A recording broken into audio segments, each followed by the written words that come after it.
make sure it's reflecting on Twitch. There we go. All right, we're live. Hey! We're live. Holy shit, it actually does look really well. I spent quite a few hours on this. Thank you. Thank you. Yeah, dude. And I'll try to make sure everything's running from here. Okay. So, greetings everybody. DC here. Hey. With I'm Fonzy. Yeah, with my friend Fonz. We decided we're nerds and We're assholes. We're assholes, and surprisingly, we love talking together. So we decided, fuck it, why not give it a try as a podcast? So yeah, right now we're this is our pilot, making sure everything's sort of No name, nothing. We're still just fucking figuring shit out. Yeah, so at the moment we're just two angry nerds trying to do a podcast. Yeah, so it's just a pilot. We're probably gonna have a regular day that's not Friday, most likely on Tuesdays, was it? Yeah, I think, we decided Tuesday or some shit like that. Yeah, so we'll probably have a first proper Tuesday episode next week. But, meantime, let's get this thing rolling. Now let's start with what's been going on. You've been playing any games lately? Replaying Yakuza 0 today. I played a bit of the beta for Soul Calibur 6, which is really, really good. I haven't tried Draw, but I did play the multiplayer beta, right? It's all ranked matches. You can't really do friendly matches. Oh, but I thought that was the next weekend. Probably. So, but right now it's all ranked. Geralt's pretty fun. I played Siegfried, my boy. No Cervantes, but I'll live for now. Honestly, Soul Calibur 6 was an instant buy for me. Kind of reluctant now with that mentality with the news of Taki. No. Was it Taki? Who's the one that was just announced that was going to be Day 1 DLC? Taki. Yeah, I think. Taki. It was the Ringblade chick. Mm-hmm. But no, like, for me, Soul Calibur 6 was an instant buy when I managed to play it, the demo at PAX. It was only two characters available, Sophidia and some... Keelig, right? Yeah, I think it was Killick. But Sophidia was fun as hell to play, as always. Yeah, it's for me. I've always been a fan of the Namco fighters, because they're rooted, they're grounded. Once they got rid of the moon jump, yes. Not that grounded, but Tekken.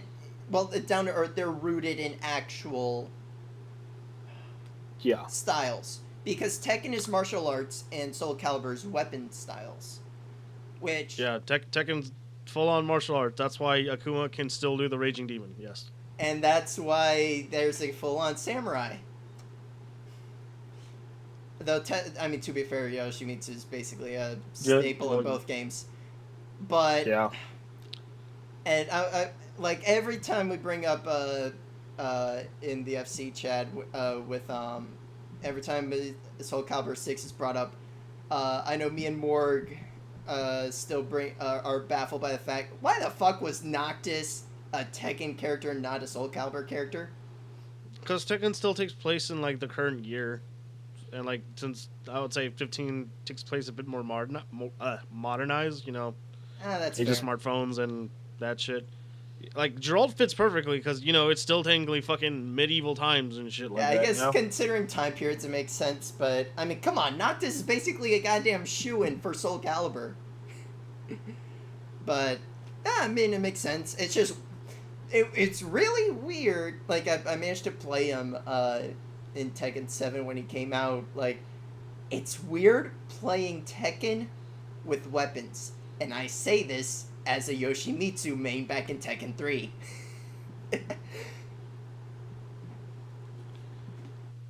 Most of my time playing Soul Calibur is just the one on the Dreamcast, 2 on the GameCube, 3 with my fiance, and then I skip the other ones. I played a bit of 5. I rented it because of, Ezio. I'm an Assassin's Creed nut. Don't care much for 1 and the 2 trilogy, and 3, but I still appreciate the games for what they were, mostly because I fucking love every game since Black Flag, except Unity. But, Yeah. Well, Unity was a fucking mess to begin with, so. Honestly, I hate Unity for a very specific reason, and it's not what the reason most people hate Unity. And it's one of the most people don't hate it for this reason, and it's kind of makes it worse. Unity was a simultaneous release with Assassin's Creed Rogue. Rogue was fucking fantastic. It undersold. It bombed in sales because Unity was the one that got all the news. Unity was the one that got all the press. Hell, I was looking forward to the game, and I didn't even know it came out until the next spring, because the only game I'd heard of was Unity. Which, honestly, I am so thankful Rogue is getting a remaster for PS4. I was never a Assassin's Creed person. The closest thing to Assassin's Creed that I played was the Altair costume you get in Metal Gear Solid 4. But other than that, I know a bit of it because my fiance played it a shit ton of it. It just never caught my attention. I don't know why. Probably because when Assassin's Creed 1 came out, I still haven't owned that gen of console, so I just skipped on it. If you at this point, if you're interested in trying the series, I'd say if you're interested in playing any of the games, play Black Flag because it's phenomenal. Mm-hmm. If you're interested in getting into the series, Black Flag is more sailing. So honestly, I'd say if you want sailing plus like true Assassin's Creed, I'd say Rogue is a bit more that direction. But I would say honestly, Origins or Odyssey coming out next month are your best bets, mostly because of all the stuff they've been doing to overhaul the gameplay. A buddy of mine let me borrow Assassin's Creed 3, and when I played it, it's the very beginning where you're in the ship talking to people. Mm-hmm. I got stuck in a corner, and I couldn't get out. That sounds like an Ubisoft game. And then I just say like, all right, so this is how it's gonna be, right? And then I'm like, yeah, no. Honestly, though, and then I think then I just ended up playing L.A. Noire. That's what ended up happening. Honestly, for me, it's Assassin's out of the Ubisoft. It's kind of become a trend that a lot of people bring up the fact that pretty much all of Ubisoft's games are based on the same game design theory of game design. The only outliers is just the South Park games, from what it seems. Yeah, well, the South Parks are the RPGs, but I'm talking like their main 3 franchises: Assassin's Creed, Far Cry, and now Watch Dogs. They all have some, big open worlds with small nooks and crannies of collectibles and side quests and stuff. Which for me, I like it because it gives me a reason to explore. I love exploring the open worlds. Because even though they're not big, there's not much to do in them, like physically do, there's still enough to actually give me a reason to go out and see the world. Because, I mean, I'm just gonna be honest, like, looking at the worlds for, like, the Ubisoft's open worlds, they're breathtaking. Like, the amount of effort put into them, Christ. I like the crew's art design and like how it looks. I don't give 2 shits about Watch Dogs. I played the first one on the Wii U. Me too. I would say playing 1 is a disservice. 2 is really good. 2 will make you laugh. But Playing 1 is honestly a disservice if you want to play 2, because 2 is... I'm just like the thing is I'm just like really kind of tired of open world games. That's why I'm skipping on Red Dead Redemption 2. I just I mean, I'm skipping out on that for a different reason, but 105 gigabytes. Why? that was confirmed. Yeah, that's on the box art. Christ.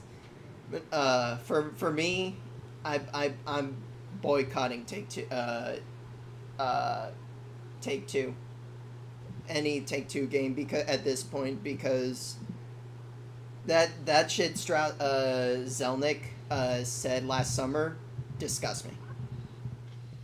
The whole thing about Tanji represented about loot boxes being fine and all that good shit. Beyond that, he pretty much outright said they're not taking enough money from the players. Zelnick said that for Take-Two now plans to put in microtransactions in every single Take-Two production from this day forth. Said that last summer, and that coincided with the shareholders meeting where it was said that he basically told the shareholders that they're not making enough money because they're not taking enough from the players. At a financial standpoint, he has a point. There's plenty of other look at any fucking game. There is plenty of material where you can just put toll booths in there. People will pay for it and shit. There's a mentality of we could always take more, and there's that. I mean, that's we're fine. Oh no, yeah, morality question. Yeah, no, it's fucking awful what they're fucking doing. Like, of course, that's fucking terrible. Like, but I mean, if you want to talk heartless money talk, fine. Like, they could always make more money. The fact that he's saying we're taking so much money from them. Not even we can take more. We're not taking enough. We're taking too little. That just shows the level of avarice with some of the companies, especially with Take-Two. Actually, that is a good question. What the fuck is the topic? Huh? Oh. What is the topic? Crap. The inner machinations of how microtransactions will take away your money, featuring nothing. I'll give you a good sense of pride and accomplishment. You know what? Yeah. Pride and accomplishment.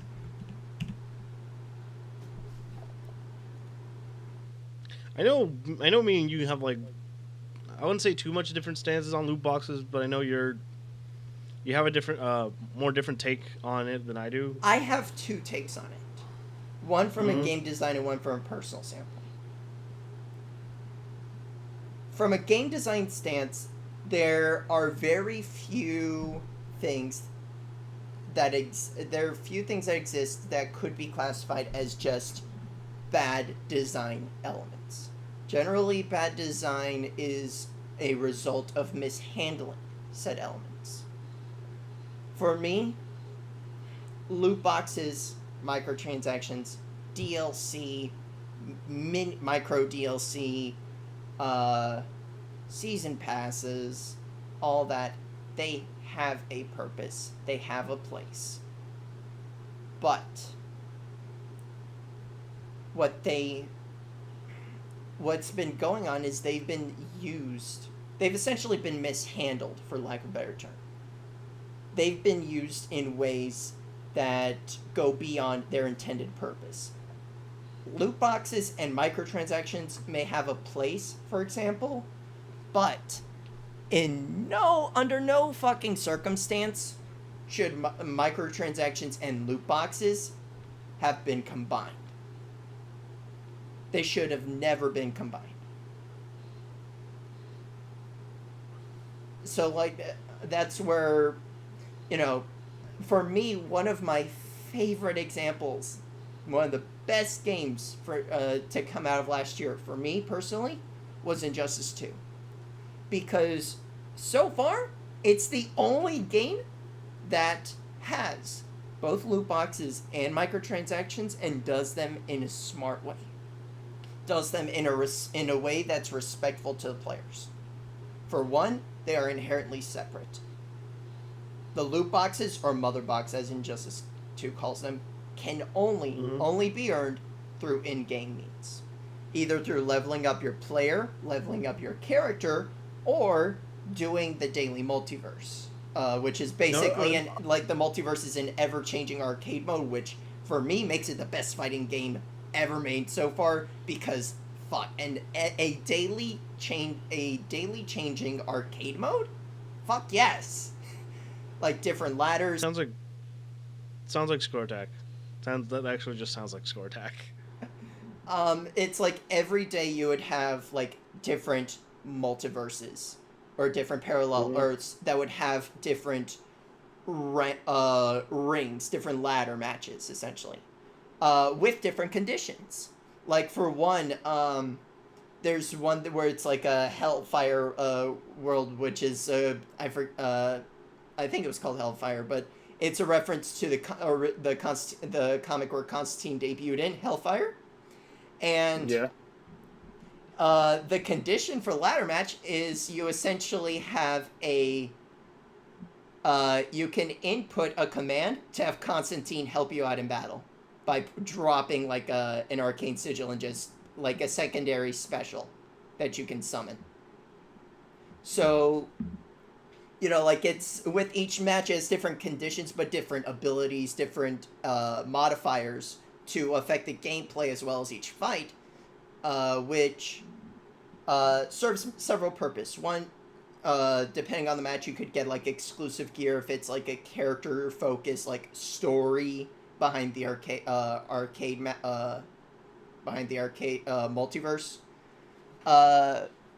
But through doing them, you'll also get mother boxes. So with mother boxes, you can only earn them in game. What the microtransactions are through a currency called source crystals, which source crystals don't let you buy any of the gear, which was a big thing of Injustice 2, like collect gear to augment your stats and all that.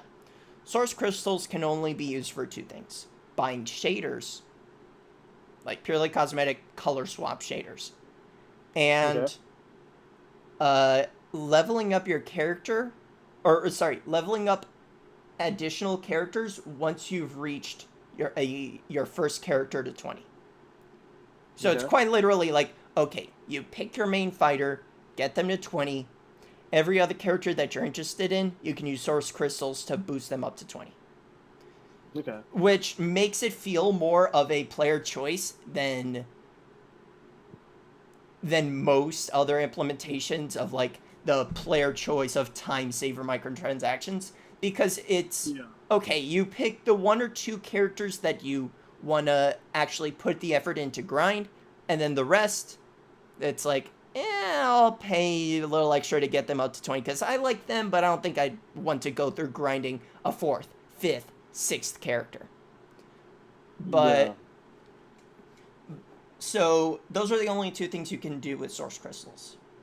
But the good thing is they're not locked to just microtransactions. You can use the microtransactions lets you buy them, yes, but you can still get plenty of them through other means. Again, doing multiverse, get through mother boxes, and again, the game just throws mother boxes at you every between matches, doing the arcade ladder, like different tiers of mother boxes, but you know, like you'll only get like the platinum if you complete like this ridiculously like level like 5-star difficulty weekly challenge in the multiverse.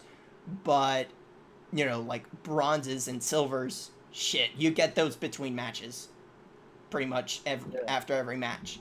So it does a good job at, you know, highlighting what I've been saying for years while this has been going on. Loot boxes and microtransactions do have a place. They can be used. Hell, they can even be used in the same game. What shouldn't happen is microtransactions, the loot boxes being microtransactions. Combining Yeah. the two. You can have the two coexist, but they should never be one and the same. No, That's I feel you with that. Like, as a game designer, I, that's my crux as a game designer. mm-hmm. But then that's also compounded by, for me personally, I I personally do have an addictive personality. I have addictive tendencies. Yeah. So for me, loot boxes are predatory, man. Like, I mean, yeah, I think I've told you this. Roguelikes, I'm hooked on roguelikes. Like, they are an addiction Mm-hmm. for me because of the RNG. For Yeah. RNG for me is one of the biggest addiction triggers for me. You put in an RNG mechanic in a game, I will lose hours and hours upon days of my life. So for me, loot boxes as microtransactions, it's dangerous for me. Like especially back when I was playing Overwatch pretty religiously Mm-hmm. with my friends, like during the opening year, like is from yeah, like for the past for like the first 2 years. Like, ooh, I had to make sure my wallet was away from me. I always had to actively remind myself. Like, it was a tough battle for me with Overwatch, but Yeah. that's and I consider myself pretty mild on like gambling, like because for me I know like if I don't watch myself, I'll with gambling, I can I'm not against gambling, but I'm self-aware with gambling, especially for when I'm considering I'm self-aware of how RNG affects me. But the sheer fact that RNG for me is such a easy trigger. Loot boxes are just so tempting every damn time. The only thing that's preventing me, like holding me back, is the fact that I am under a limited budget. And I have to keep constantly reminding myself of that. Yeah, that's where like me and you are separate because yeah, it's coming weird for the guy that lives in the fucking gambling state I capital was of the about world to over say, here. if you live in Vegas, Yeah. so I live in Vegas. Yeah, it's probably because like in my case, like since I've seen so much gambling here, like once if you ever be like once you become a local of Vegas, you don't get like you'll gamble once in a fucking blue moon. You don't go to the casinos unless it's like a special occasion with family comes in and shit like that. Um, like especially with a lot of games that do have microtransactions, like the only big ones that I do own that have it is pretty much just Overwatch, and other than that, no other big game that I own actually has. I tend to avoid them if a lot of games that I I know know have microtransactions is micros in general, or micros as loot boxes. just just micros in general. Like anything that like has like oh you can like all these little things that you can buy like. I tend to avoid them most of the time. I get the only games that I can How'd MGS They five don't treat you on count that? I kind of just ignored it because forward operating bases are kind of useless, especially since like especially by the now. Especially if you There's don't no play one to MGO. fucking because you don't. Yeah. There's no That was there's no just reason part, to. If you're like gonna play. MGO. That was only a part of MGO, right? Not part of the single player. Mm-hmm. Okay. MGO you use mother base coins and that's where you're able to get your fucking things. Like they're transferable from like main game to MGO. So like if you can get them in in regular game, you can do it your own thing. It's but even then like now like there's no reason to even spend. It's you're barely getting rated because no one fucking plays the game like launch anymore, you know? So it's just like a thing like, oh okay, forward operating bases, it's there. All right. Um Other than that, like I have bought a couple loot boxes from Overwatch, but that's only because like okay, I had to spare $3 and it was like one of the seasonal events. And just to push my luck and I got jack shit. So I'm like, all right, well there was a waste of money and I just feel Yeah. Yeah, like especially But with seasonal events, like especially for some when they come out with good skins, like it's so always so tempting.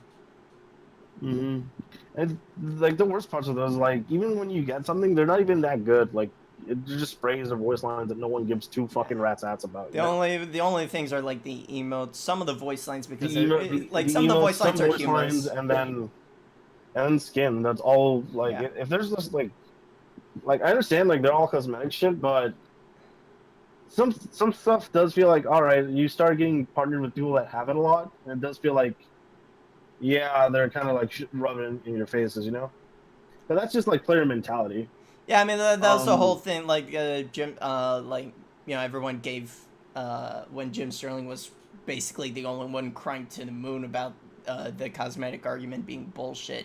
His main thing mhm. is think back to before Overwatch even launched. At the stink of people crying out about the victory pose that with Tracer's butt showing, like how when that got removed, like how everyone was raising a stink, even though it's just cosmetic, right? And you have like whole entire games where they have entire whole systems based on like built around glamour. I mean, there's a joke pretty much in every MMO that glamour is the true end game. Yeah. Uh, Hell, I mean, you and I, we see that firsthand in fucking 14.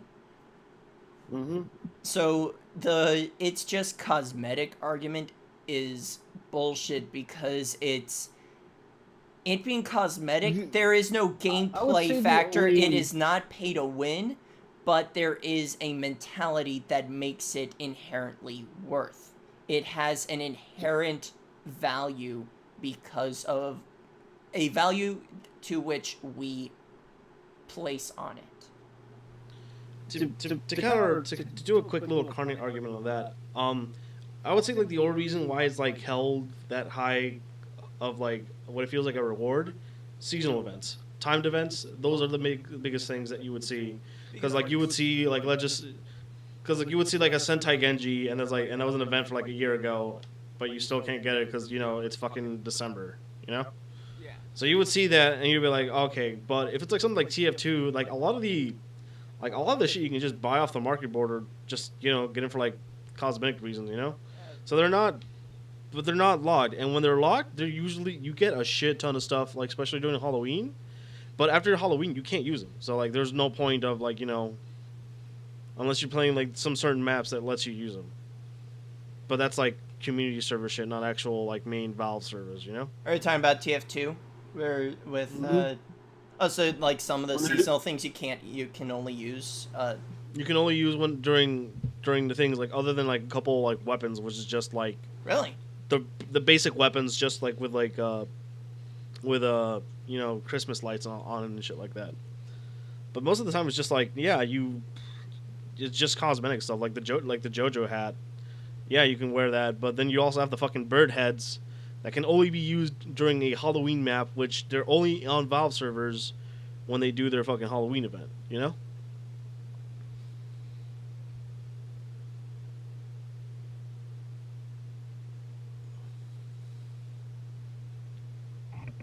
I knew this was happening during the stream.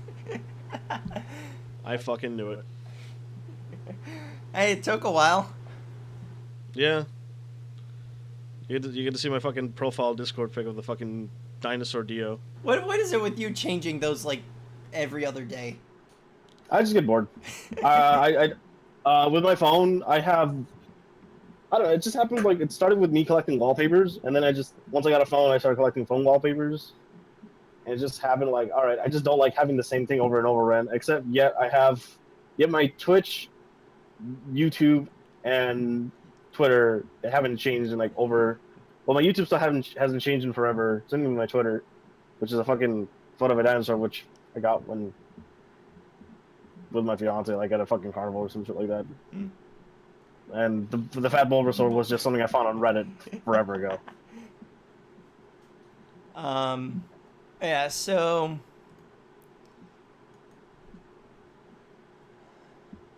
Or where were we? Oh yeah. Yeah. So. Oh yeah, you were saying. So what? So you manage to relatively yourself kind of resist the sort of Yeah, temptations because being pushed. yeah, Because it's just to me, it's just like okay, I go on the app store on my phone. What do I see? Gotcha games, fucking like racing games that like you have fuel and shit like that. The actual games that I have installed on my phone is Final Fantasy IX, which is just the full RPG. You become numb to it. Sonic, yeah, I really like I kind of just if I see like okay, it's a gotcha game. All right, well that I'm not gonna spend my time with it because it's just gonna be uh, like luck of the dice. And like once you start living here and you start seeing how it changes people, you kind of just start you just kind of start being aware of that, you know. Oh yeah, I can definitely like see If it. it, if I probably still lived in California, I would probably be not like yeah, I would probably be playing fucking gotcha games and shit like that. Who fucking knows? But most of the times, like, um, if I see like, oh, okay, you have these things that you can just buy from like either cosmetics or fucking things, I just like I don't care. Like, you can buy orbs to have a chance to unlock this character. I'm like, no, you know. Like at least with like if I like it's not like if I go to like a fucking store and buy a figuring like those mystery bag like it's also like those mystery bags that really got popular recently. Like, I've already kind of succumbed myself to that in the with the real life version with the fucking D&D blind box, the mini blind boxes, made by WizKids. I mean, I'm getting a lot of good shit. The recent one I got was a goddamn Shadow Dragon mini. So I'm like I've been getting a lot of neat things, and the thing is, all the minis are good, and there are guarantees in there. Like you're always guaranteed one giant big mini plus one rare and like two commons. yeah. There's no such thing as a guarantee like that for like video game loot boxes. No. Which is that's the one thing that pisses me off. Especially other than like some special promotions, like the the legendary fucking loot box. golden loot boxes for Yeah. Overwatch. Which no, even then you could still get a duplicate. You could still get a fucking duplicate legendary. But like the whole thing with that, it's like I understand, like at least with I would say like the like weight, like not just like physical weight, but like the I wouldn't say the emotional weight on having something physical. Like it just feels more Worthwhile. Exactly. Like I don't really have a lot of like loop like blind box stuff like that. Like I was never much into it. I have bought a couple of Simpsons stuff. Like my keychains that I have on my 3DS. I got of a gotcha machine that was like at a convention. You know. Yeah. I mean, like those So, gotcha machines. It's like you want to see what you get, but it's like yeah, but at least with those, like since they're themed right, like if it's something like you like enough, you even if you get like something you don't like, you'll eventually like. When I got those like Overwatch blind bags, like yeah, I don't Reaper's not my main, but I like it's cool having a little Reaper fucking like backpack holder or some shit like that. Yeah. You know. Yeah, and like it's nothing like all right, like hey look, I got this voice line from Reaper. What does it say?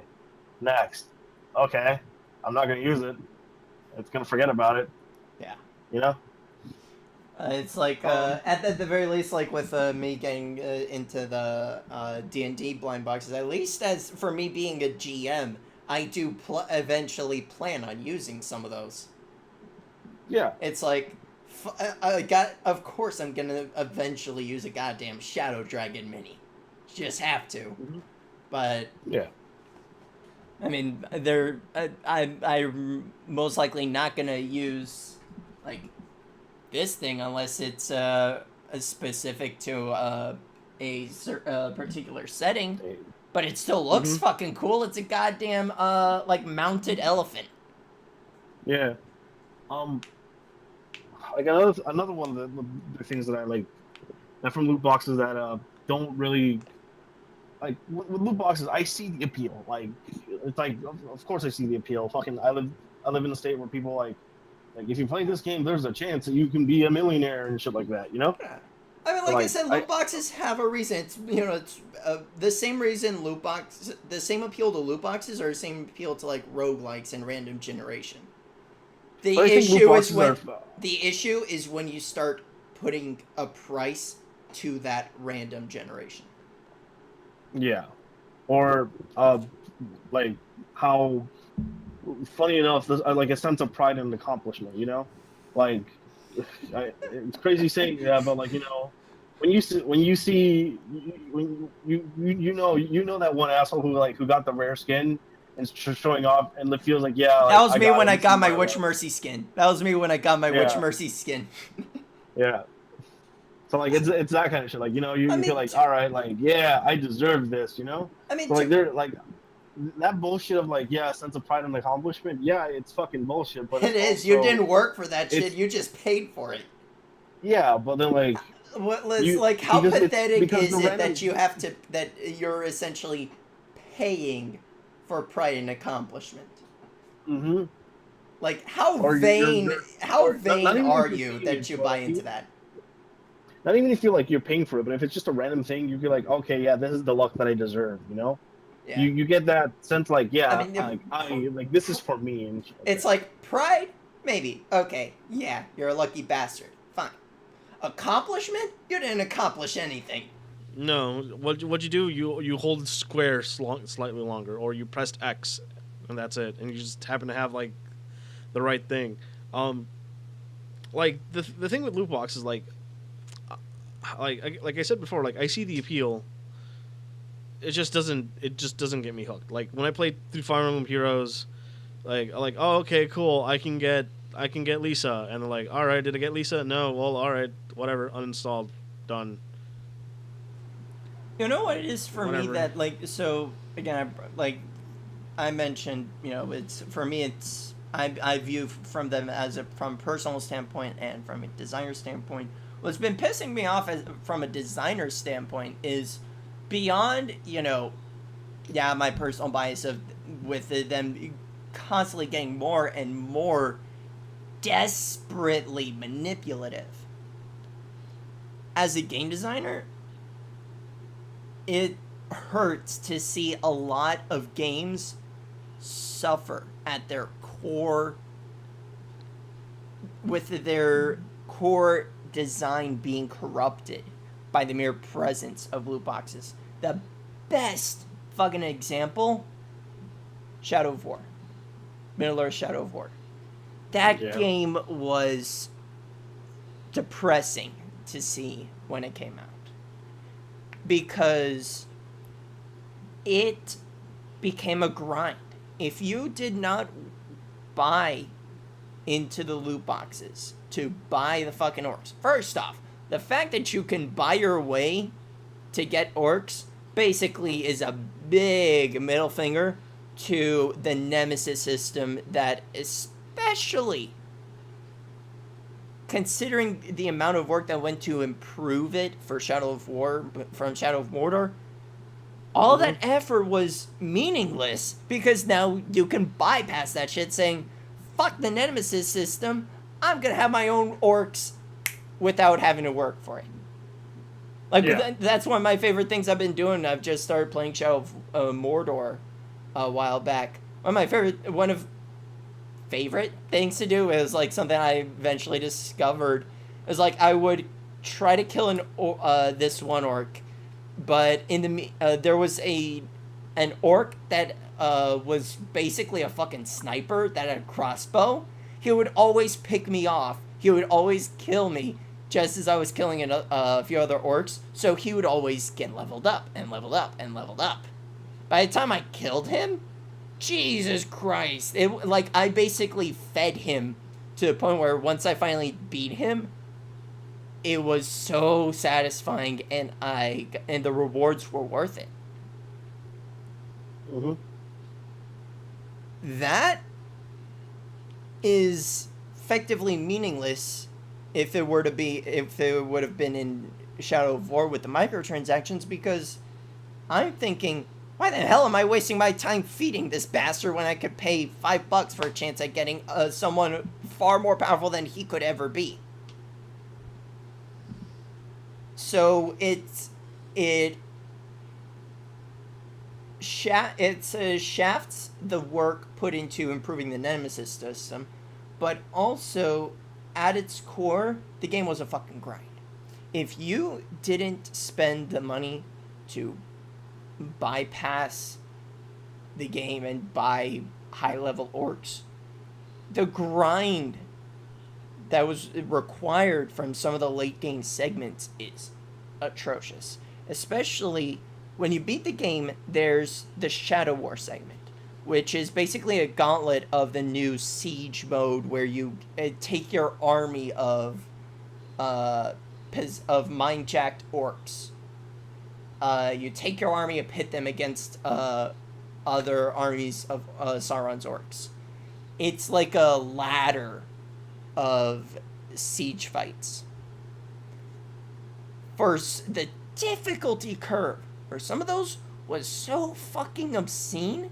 You would either be spending hours and hours, damn near 50 hours from some reports from like people sharing their stories on like Reddit, saying like just for the Shadow War segment alone, some players said that like it took them damn near 50 hours worth of grinding to beat it and get the true final ending. Either that or you shell out the money. Like, that was disgusting. It was damn near admitted by WB and Monolith when they announced that they were taking out the loot boxes in the microtransactions, which they finally did a few months ago. Yeah, because there's no reason for people to buy microtransactions anymore because the whales already gotten there. They already got their fill.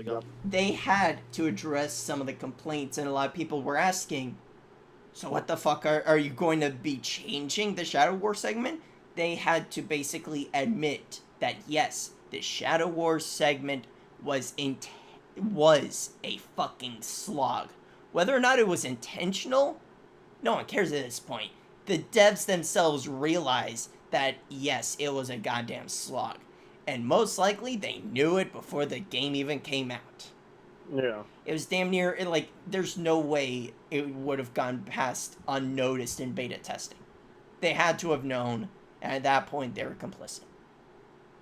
But, like, that's, for me, like, Shadow of War is a prime example of there's no such thing as choice with microtransaction loot boxes. At the very least, with the way they are being implemented. Again, it's like I said at the beginning. They have a place. They have a purpose. They have a use. What's wrong is how they are being misused. How they are being abused. And he's gone.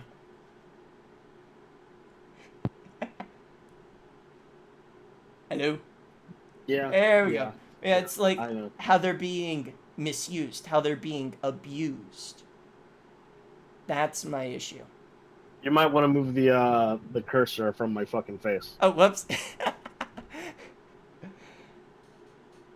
Hopefully next time we do this, we'll have less fucking problems because Discord just decides to shit the bed when I want to do this, which is weird because like that one time we did the fucking like what was it the E3 fucking recap, yeah, that had no fucking problems, but now it just decides to just take a shit every 20 minutes. But whatever, I digress.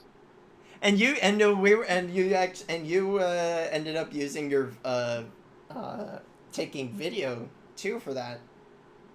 Mm-hmm. So I don't know what's going on now.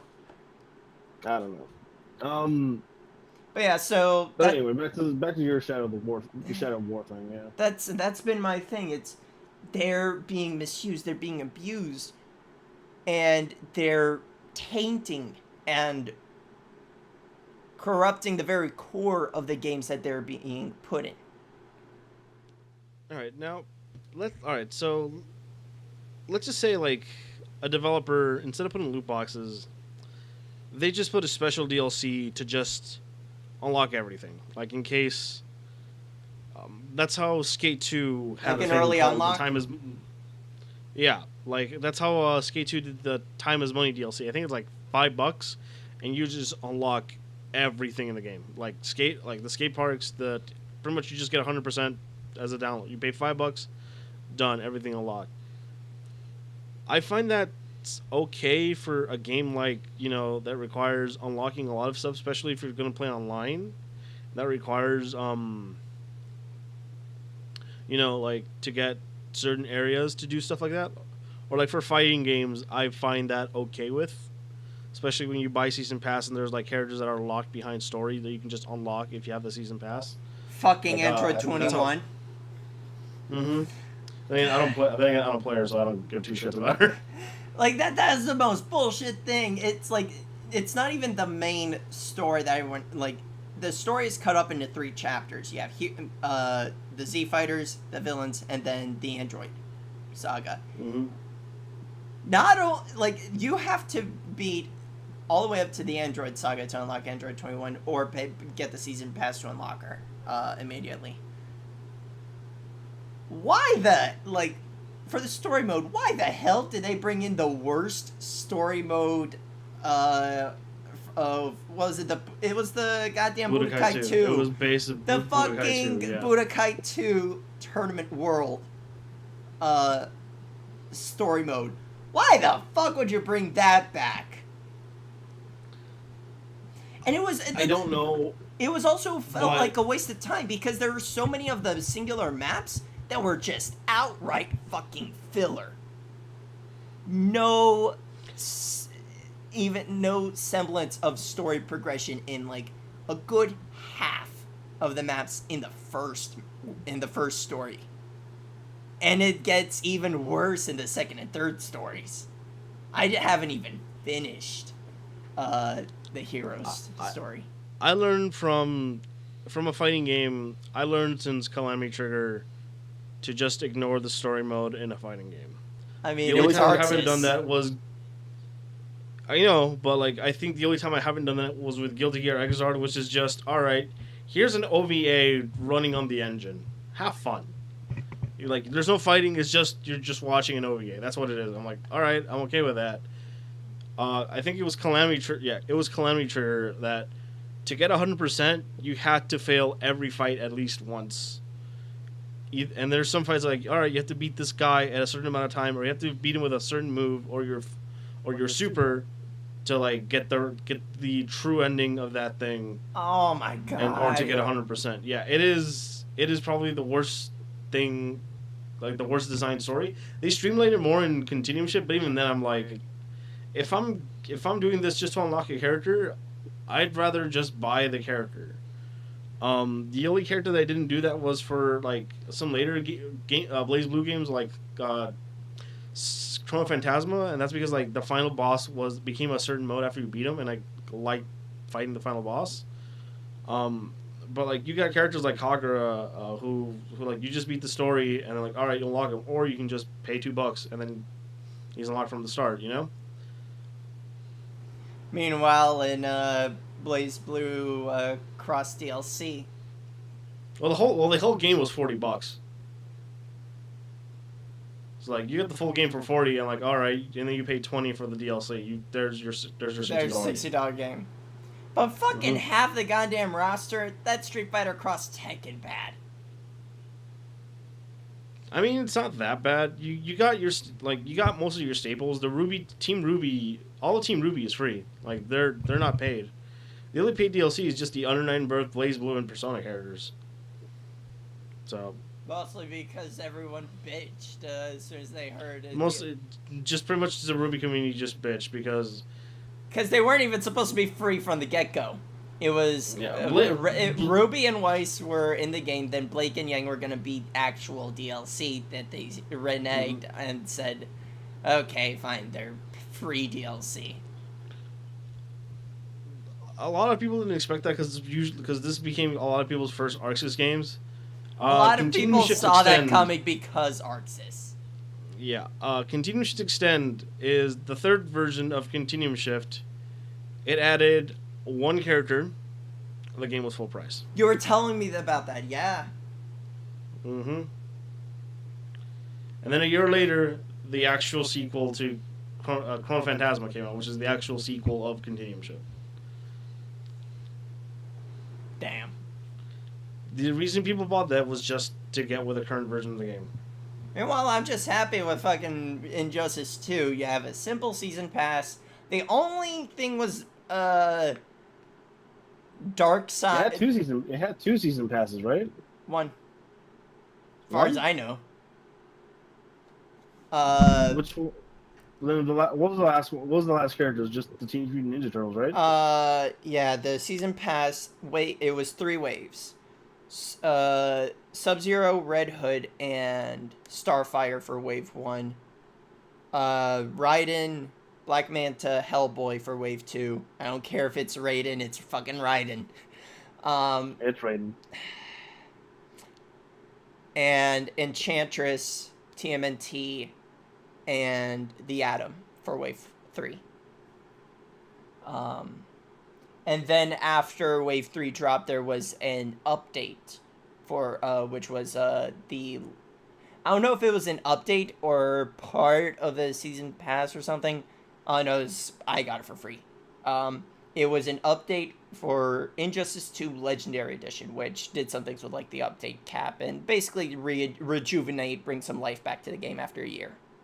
It released like back in the spring. A glorified update. Yeah. Mm-hmm. You know, it brought some life back into it after a year. Yeah. But the only thing was, they pull a Fighter Z with Brainiac. You can buy him for like $2. No wait, I think it was $5. Mm-hmm. No more than 5. It was like $1 to $5. You can buy him, or you can beat the story. Which honestly, it's a good story and a well-designed story mode as well. That's honestly, it's worth the only thing that's a pain in the ass is the goddamn final boss fight. What game was it that was popularized the sort of the final boss having moves as a final boss that that you can't use when you actually use him as a fighter? SNK boss. That's what it's called. Yeah, the SNK boss syndrome specifically, like the goddamn tentacles that you would always fucking spam during the final boss. That was a pain. God, there we go. It's funny you recover quick. Whenever it happens. Because it's a fucking phone that I can just touch, done. But yeah, it's a science now that I can just do it like that. But yeah, so like he would have like goddamn tentacles. He would fucking spam knock you out for almost half your goddamn health. So that was bullshit. But yeah, Ramathon guilty here. Her fucking superpower just fills up automatically. No charge, just by itself. Yeah, so it's a like there's that one last hurdle, but you know it's fairly easy. I beat the story mode in a day. So you beat the story mode, you get Brainiac, and Dark Side, same thing is like $5, but you get him for free if you pre-ordered. Honestly, that's still one of the. At least none of the characters were outright locked out as straight up DLC when they were part of the goddamn story. Looking at you, Sigma from in Infinite. Oh, dude, don't get me fucking started on the fucking like the fucking twisted child of the game behind me. Like, I was gonna say I'm pissed at Ultimate MVC3 Ultimate. Fuck, like if am I remembering correctly that even with Ultimate there were 4 DLC characters, or 4 characters relegated to DLC, 2 each for Marvel and Capcom? In MVC3, the only DLC characters was Shuma Gorath and Joe Valentine. Oh, then it Those was are the two only. characters. Those were the only. Yeah, it was the only two characters like in our DLC. But they were still They were. It was the fact that they were still DLC characters in what is called Ultimate. Well, the whole thing was that the whole thing with Ultimate was because of the tsunami. I think it was either the tsunami or the earthquake at the time. Like most of the characters for Ultimate was all going to be DLC. That was going to be like an expansion of it, but because of the tragedy that was I think it was either the earthquake or the tsunami. They couldn't push it out because people in Japan just didn't have internet at the time, so it was easier just to get them entertained to get like the full package. Just give them a full package like 10 months later. I'm not saying that was okay because those two characters that were original DLC in MVC3 were still DLC in Ultimate. Again, it's the fact that the Ultimate version still had DLC to begin with. If you're going to hold off saying, okay, we'll make this DLC, because we're holding off on releasing this DLC that we normally would have put out like a month from now, hold out for about a year, we'll put every DLC character in and we'll re-release it. That's fine. Why not make it all the DLC characters? That's what they did with the PS4 release. Really? That was just that's right. But the big issue was the fact that with the original one, especially when they fucking lost the license. Especially when they fucking lost the license, and that those two DLC characters were fucking gone. Mm-hmm. That's a main issue with keeping so much locked away to DLC without an alternative of unlocking. God forbid that DLC becomes poof. Like I've got to use copy of Asura's Wrath. I keep forgetting to do this because God forbid they go away. I need to get me all the DLC for Asura's Wrath. Well, once the servers go away, either PS3 emulation will be far ahead to be just to run on a PC, because the DLC is already backed up. Like the DLC, like a lot of the DLCs for games, they're just already on the internet. If you have a modded PS3, you can just install the DLC, no problem. Like with my modded PS3, I went out of my way to install Jill and Sumagara because I didn't get them at the time. Fucking Teenage Mutant Ninja Turtles arcade game that was delisted because all right, the Wilson's not making money. Fuck should I care, I want to mod my PS3 at some point purely just so I can fucking play Scott Pilgrim. I bought that legit and the DLC, so I was okay with that. I would like to see that game come back though, because that is a fun beat 'em up. Dude, we need to, even though technically it's not an arcade game, it's an arcade style beat 'em up. I think we should have put in that game for the charity event next year. Well, right now I bought the Capcom beat 'em up bundle. Oh, for Switch? That comes with a lot of. No, for PS4. Oh, it was simultaneous multiplayer. I heard there's a few problems with the bundle. Yeah, the Switch version is fucking broken, while the PS4 version actually works. Wow. And the Switch is the one that got depressed for. Huh? Same thing with the Street Fighter collection. The Street Fighter collection on Switch is fucking terrible. On PS4, it's fucking fine. I remember you were complaining about it day one when the Street Fighter collection came out. Holy crap, was the Switch port fucking garbage. Connection is just terrible because there's no Ethernet port. On a PS4, at least, you have an Ethernet port, and you'll have pretty decent matches, no problem. With very minimal lag, unless you're fucking Darkside Phil or some shit. But I digress. But I would say back to the main topic, which was just loot boxes and some predatory DLC like that. Oh, You're talking about was it Skate? Yeah, in Skate 2, there's just the time is money Yeah. DLC. You pay $5, all the levels are done. I'm There you go. I'm half and half on it, honestly. Oh no, I same. I can Like see it. if I can see it. Yeah, it's like for some of the shit you just don't want to spend hours and hours to unlock like this one fucking thing.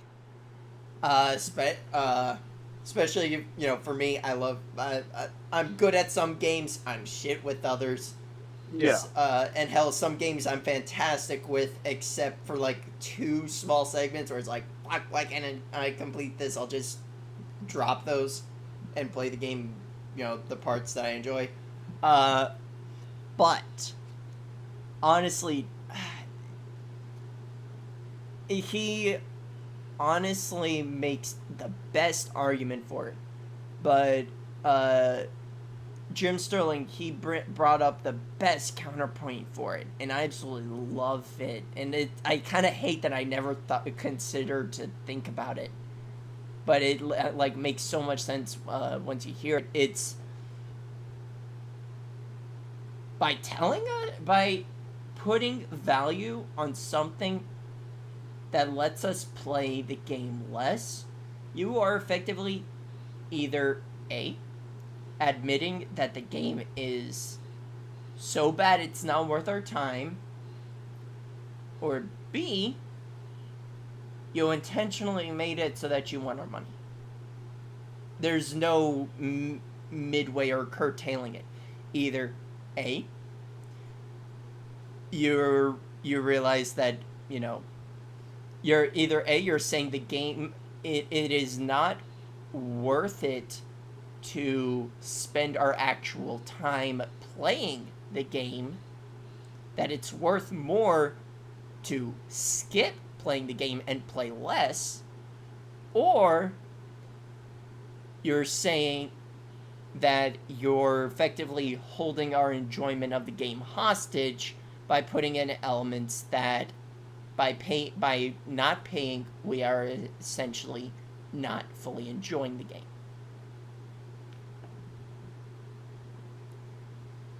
Like when I heard him, when I heard him when he first brought that up, that was like, damn, that makes a lot of sense, and that makes too much sense that it's kind of hard to wonder. It's hard to understand why would they even consider this if, you know, they're giving off this notion. It's a good analogy I found a while back is it's like paying someone to pay your taxes for you. You're already paying someone, might as well just pay your taxes. Mm-hmm. Um. So another thing that I'd like to bring up since we're doing this stuff, I know it also sounds weird because there's a fucking there's technically an arcade game playing in the background. Um, so a lot of people have trouble with oh, okay, this is a gate, especially with a lot of those crappy mobile puzzle games. They're like, all right, you have this many turns. If you want to play some more, pay up or wait. That's not much of a difference of the old arcade games. All right, you're if you want to continue playing, put some more quarters to get more lives, or or put 25 cents to try again. At the same time, you're But not buying an arcade machine. You're yeah. effectively renting. You're effectively renting time with the game. Arcades were essentially video game rentals. mm-hmm. But some like I see the difference between that and a phone game. But a lot of people, from what I tell, they just see okay, this is just a little quick little. It's mostly just the casual gamers that are not. Well, I'm pretty sure they're aware by now with the whole fucking Battlefront 2 fiasco. How much of a big shitstorm that threw up. Although I think the issue with the the phone games, there is an inherent limit to the time you have with arcades, you can go on as long as you want until you die. As long as, and also as long as you have the money. Well, if you don't die, you can play as long as you want, because technically the only time you have to put in more money is if for quarters.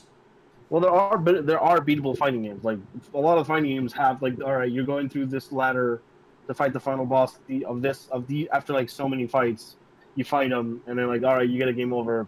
Thank you for playing, that kind of shit. Yeah. Like a lot of racing games, like, all right, like it's like a lot of racing, like the racing game are like the racing arcade games and the racing game mobiles. They're not that much different. Yeah, Like, the really big difference is like you're waiting for a fuel to recharge, or you can pay $1 to like race again like 3 more laps. It's the same thing as like yeah. either you finish the game or you die, whichever comes first, and then pay more to continue. But with games, there's no such. With mobile games, there's no losing. It has an inherent time cap, so you don't even have the excuse of like with arcades. It's like, I'll put a few more quarters and try again. There's no trying again, just to keep going. Depends. It would be like in a fighting game after playing 3 matches in a 15-match ladder or 10-match ladder. Like after 3 matches, you'd have to put in more quarters. Yeah, no, like I understand that. But I would say like the big difference because of that, because like since they're already a monetary agreement with that, since you're already putting in the quarter, so like all right, like there's like that's the big difference, because one of these app games are free. Like all they really do is just like, all right, since you are playing the game for free, like this is the agreement we have. Well, with the arcade, yeah, you're paying the the 25 cents, and then you can like play until you die. When you're pre-playing the other, you're playing until you have to pay. Since it's mostly because like usually the game, like the app games are free, and it's coming from a dude that works at a fucking like at a phone store. I see plenty of people who pretty much the target demographic for these fucking mobile games. Like I see them every day, and like they don't care for the like they don't care what like if it's never ending. They just see it as time killers. And that's the whole point of games like that. They're meant to be time killers. But I think like the biggest problem with that, like mobile games are fine what they are. Yeah, they're the biggest moneymaker, and trying to bring that to console hasn't been the most well done. We've had the fiascos of like those free to play. You're putting in the free to play elements in games we're already paying for. They're having their cake and eat it too. It's if you want to put in free to play microtransaction economies, then make the games fucking free to play. No one will bitch. But here's the thing though, and which is the main reason why they're in the game. It's because they fucking work. Like that's the thing. Until they stop working, they're not gonna go away.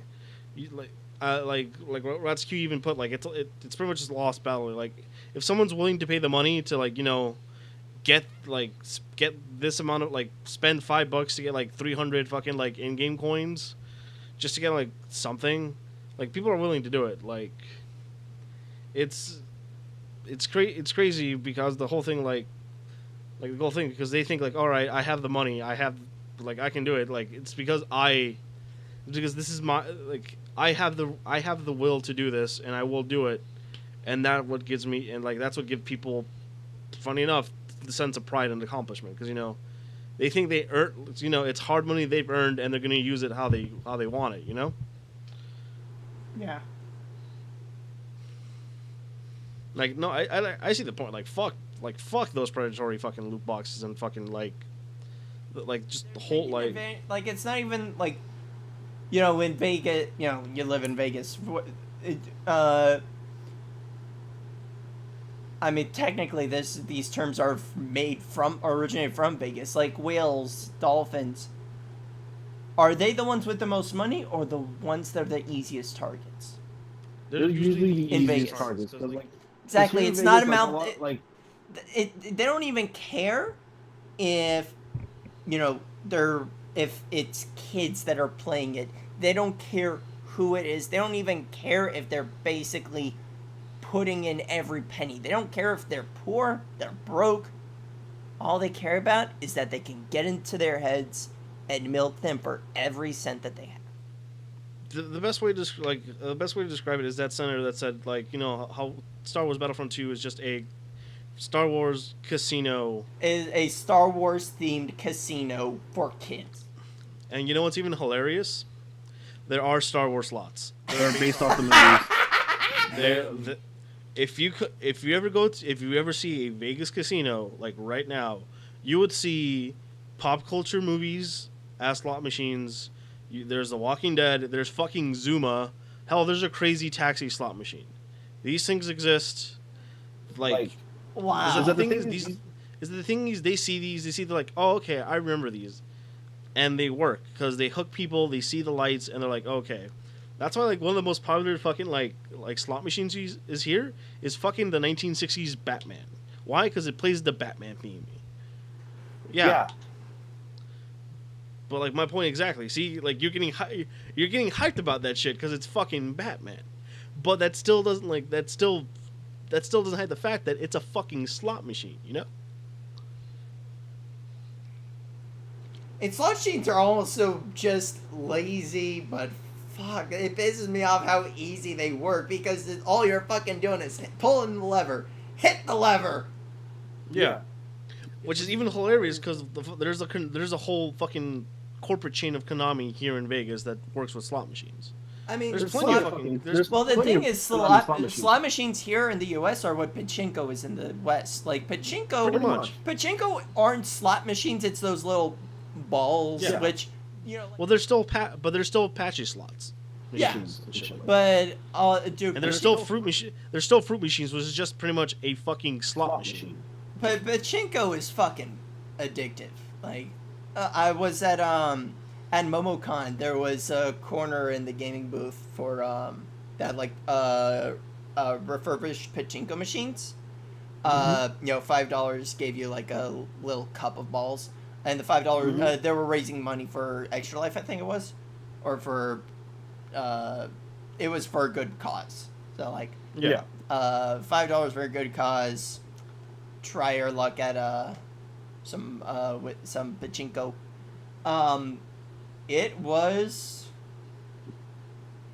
It's addictive, man.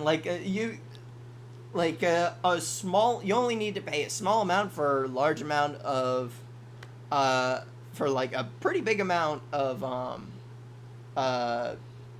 pachinko balls. No other way to say it. No. And it's so simple. Like, the mechanisms are so simple, but it's like slots. The best way to explain it are like slots are the ADHD version.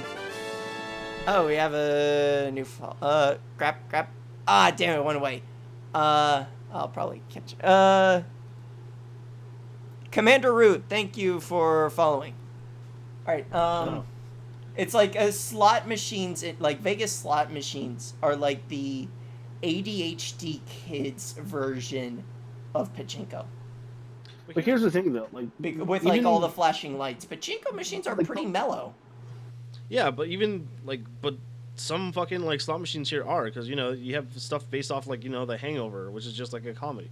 Like a lot of the slot machines here are either based off like comedies or like 70s to 80s 90s movies. I'm more talking about like with all the flashing lights that they have and all this. Yeah, but even some of them are like, all right, for like $5 if you're decent, like if your luck is good enough, you can be sitting in that machine for a good couple minutes and still be entertained. And plus, like the way they hook you in is like, all right, you got a combo. Here's a scene from the movie that you remember, shit like that.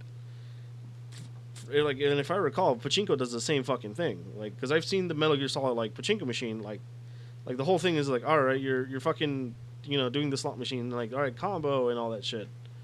And like you, I believe there, from what I understand, I think there are like two kinds of pachinko. There's the one with the balls, and then there's an actual slots. Yeah. The one that everyone's familiar with are the pachinko with the balls, which the balls, yeah. There's an interesting story behind that. Let me see if I can. YouTube channel by the name of Abroad in Japan. Is like an English dude who did like the jet program and all that. He did a video on why pachinko is so popular in Japan. It's gone to beyond like cultural phenomenon. Like it's like gone beyond like say like Vegas or anything like that. It's almost as eponymous as an arcade machine. It's like they're less like gambling machines and more like arcades. yeah. Which honestly, the more I think about it, But the whole arcade thing machines were gambling machines. I'm thinking about it. By the same token of how like pachinko machines skirted away around the laws of gambling, around like Japan had like anti-gambling laws. So boy, this is the whole reason why fucking pinball got fucking banned in the States for a good fucking years. That's right. It's like they would have the balls, but to represent currency, it was an actual exchange of money. Mm-hmm. So they would. No, it was exchange. You use the balls to exchange it into a prize, and then with the prizes you go to a pawn shop, and that's where you get your money from. That's how it is. Like here, this arcades giving you tickets and all that. We've been gambling since we were kids. No, but even with like, at least with what the fuck are you gonna do with a fucking plush Mario toy, hang it in your room and just keep it as a memento? At least that's more like, at least with that, that like as a kid, like you're gonna find that like, okay, you earned that, and you know what? Since it's an actual physical thing. Did you ever Did you ever have a friend or a friend of a friend or a friend of a friend of a friend who actually ended up stockpiling tickets to get like the grand like 10,000 ticket prize? My sister, when she went to Chuck E. Cheese's, she would not. She would play the fucking like ticket redemption machines. I would fucking play Guitar Hero or fucking like Aliens. That's like, damn. But at least with them, like like all of her fucking like things she won from like those, like.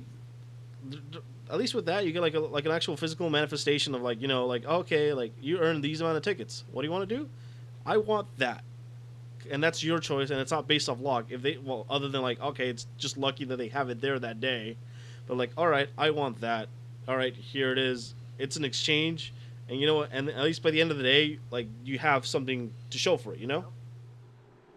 Like how the people who win, like who go to the arcades and then like somehow. Funny thing is, that's actual pride and that's actual fucking pride and accomplishment.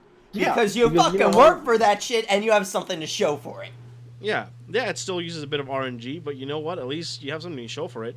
Like especially those people like that save a shit ton of tickets to get those like the $10,000 grand prize that was like a fucking which is a fucking PS4 or a fucking or like a Wii, like a game system, like a game system, or beyond that, like a fucking an iPod or some shit. Because at least with that, it looks like you feel like, all right, yeah, I'm playing a game to get something that I'm going to use a lot, Like even like I have my Isabel plushie that I got. I could have just won that. No, I went out of my way to just buy it because one, I don't have to worry about fucking the crane games that are bullshit. I mean, the thing is, there are some RNG elements. Fuck the crane games, but they're like the arcade games, the arcade games were always fair. It was always skill more than anything. They're always mostly then. I should say. A lot of times they're just like, all right, like arcade games, like they're there to get your money. Like fucking skee ball, that's all skill. Yeah. But like, like there's skee ball and like skill and how much the fucking like the operator wants to like dispense the tickets. Yeah. I actually had a situation like that. My damn skee ball machine ran out of fucking tickets. So I ended up getting yeah, shortchanged. like those basketball games, like they're fun. I'll, Like, because if you I get a was never basketball, good with the usually, basketball ones. I was never no, but good with like, those. but at least with those ones, you can actually get decent at it. Like, if you try it hard enough, you'll Yeah. get decent at it, and you'll start getting a groove for it. Like yeah, they're still kind of rigged because they're moving back and forth. But you know what? At least there's if You you're can decent enough, you can anticipate. get you can have like a small groove. Like, all right, I'm in the zone. Like, I'm getting like swish like that. The occasional thing like You that. know the ones Same that with were always Skee-Ball, like you can. you know the ones I always found bullshit? Mm. The not even arcade machines. It was like a machine that collected tokens. And like it was like a pool of tokens inside the machine. Oh, the And like I know, you would put coin in it. pushers, token pushers. Yeah, and like you would put in a token and pray that you would at least get some to fall out. Like I At always least some later, hated at least those. with some later, no, at least with some later ones, you can like at least manipulate where it's gonna land. Yeah. Especially some laters, they had like a lot of like even a lot of people just modify them to just have the thing Yeah, like turn like move around. around so they can like But it was aim like I your opponent. always still hated those because it was like it felt like you needed at least like 10 fucking tokens to do Yeah, any decent amount of push. those those those those machines were usually the machines that I played when most of the games that I wanted to play, they were like, all right, you need 2 tokens to play. Well, like, oh, we have the one. Well, I'm just gonna use it on this. Like, all right. Hey, look, I want a free ticket. Like, all right, whatever. Yeah, so I guess we're anything else on arcade or pachinko or microtransactions, or are we No, exhausted the topic? I'm pretty sure we've got like we went through everything. Yeah, Like, I'm pretty sure we've exhausted the topic. yeah. Let me do a quick Twitter check, see what's trending. I mean, there's the current news. Who boy. We actually didn't get to it when we were talking about when we were doing our mock thing 2 days ago. You want to talk about TellTale? I can talk a bit about it. I kind of busted my load when we did our We didn't talk much test. about it during the last one. We No, but I pretty much showed my opinion of it. I did you? never really cared for the I games. remember we only talked about the PS1 Classic and something else. We talked a bit of Telltale because like I talked about like the only things I really liked from them were the Back to the Future, Jurassic Park, and that's the first right. Walking Dead. Like other than that, like I never cared for Telltale. Like they're like I see their appeal of that. Like they're the continuations of like the old LucasArts point and click games. It's just by later it just like it's been said before. Like it's a kind of beating a dead horse. They kind of shot themselves in the foot by releasing so many fucking games in a small amount of time. It was that and the fact that pretty much every single one of their game were licensed. Yeah. There's no fucking way they got those for cheap. There's no fucking way those were cheap licenses. Especially the Universal ones. There's no way in hell they got like Back to the Future for fucking so cheap. And that was one of their first ones, but like Game of fucking Thrones? Kidding me? Oh, Especially with how much they bombed. Stranger Things? Yeah, no. I guarantee you, Game of Thrones.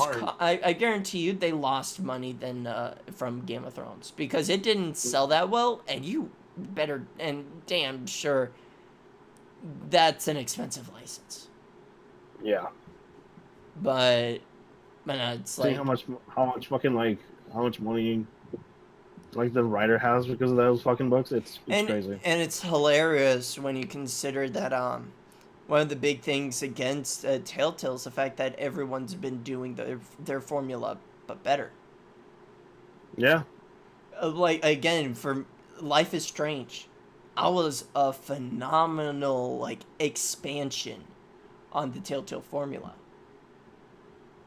And I can't say really much about Telltale since the only 3 main games that I played were just Back to the Future, Jurassic Park, and Poker Night. Walking Dead. Those two items. The only reason I played Poker Night was to get my fucking Team Fortress 2 items, and that's it. For Poker Night 1, yeah. For Poker Night 2, I love the dialogue. Like the writing in there, the writing in Poker Night 2 was some of the funniest like writing I'd seen in a game in a long time. I was laughing my ass off playing poker. Well, the whole reason why I enjoyed the Back to the Future one was because it was written by I think one of the original writers of the original Back to the Future series. I think Bob Gale, and from Jurassic Park, I think they actually got approved from a lot of uh, not the original writer from the fucking book because he passed away, but people who worked on the movie, they got help a lot, especially to get those Jurassic Let me those see. ones.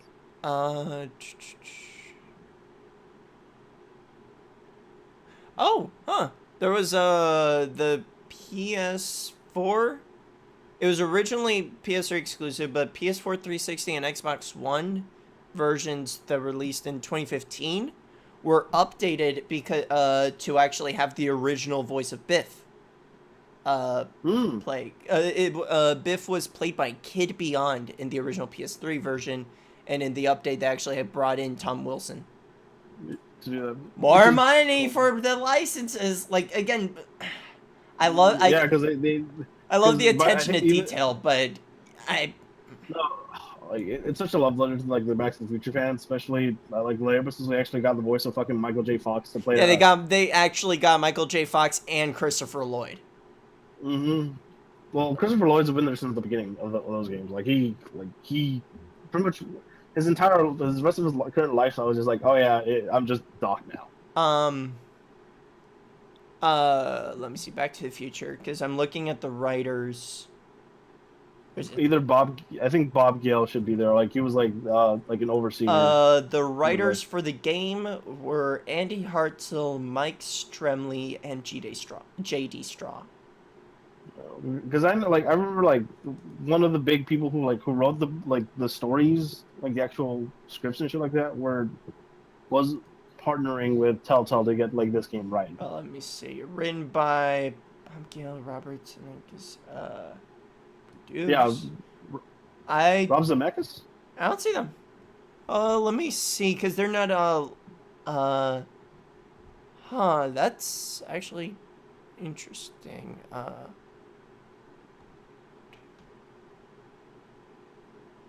Let me see.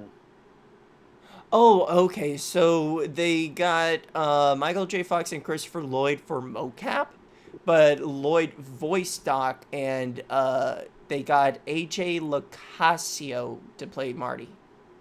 Yeah. And then I'm talking about the. But yeah, yeah, I can send you the I'm looking on the Wikipedia. Actually, hold on. Let me switch over to the browser. So you can see on the stream. Yeah. Let me switch over to Firefox because Chrome doesn't like to be captured on OBS. There we go.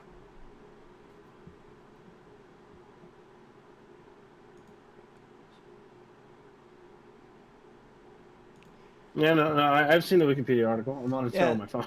Oh, but yeah, writers Andy Hartzell, Mike Stremley, and J.D. Straw. I don't see.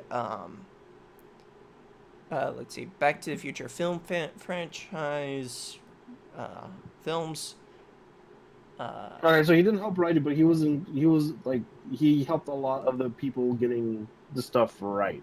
Okay. Oh yeah. Bob Gale, co-creator, writer, producer of the trilogy, assisted TellTale, right? Okay, so it was more consultant.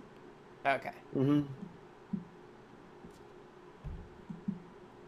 And I think some of the same people that worked on Jurassic Park, the original movie trilogy, helped on the Jurassic Park game. Because the Jurassic Park game actually has a shit ton of actual Jurassic Park lore. Nice. So. Yeah, that's. So far, I have the best things people bring up when it comes to TellTale stuff is, Batman.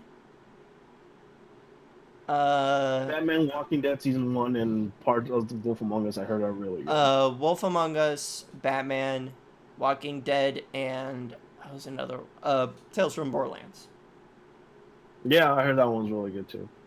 Oh, dude, they have to get licensing fees from fucking 2K. With that from 2K and Gearbox? To be fair, they've been buddy because they were kind of buddy, especially evident when. Gearbox is owned by Take-Two.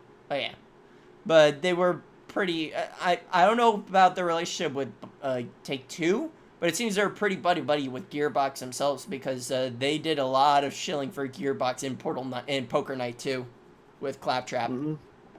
Yeah.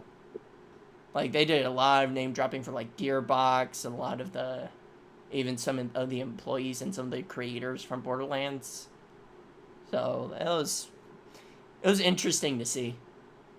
Yeah. So I don't know about I can't really see much of like TellTale stuff. Like by the end, they shot themselves in the foot being with like all the oversaturation of games, and then just a lot of people just don't stop caring about the next TellTale game. They stopped caring about TellTale when it became obvious TellTale wasn't improving, and other people were. I would say after Walking Dead Michonne, that's when a lot of people just started dropping it.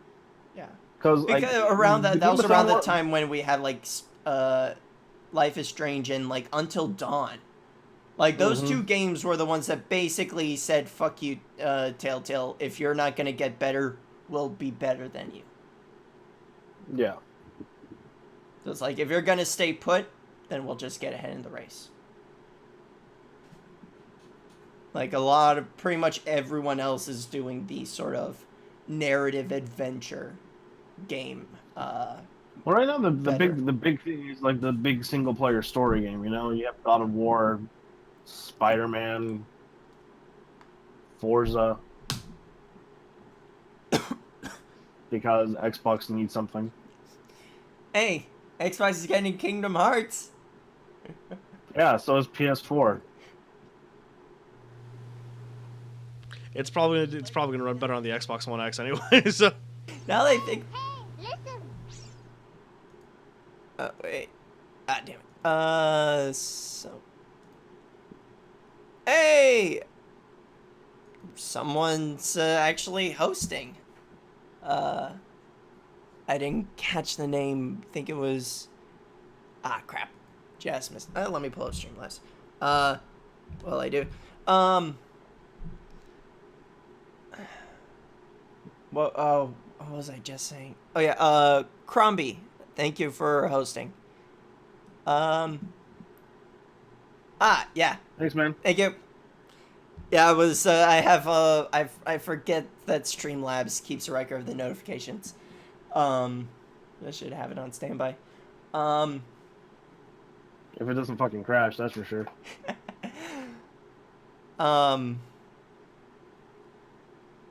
Yeah, so what was I saying?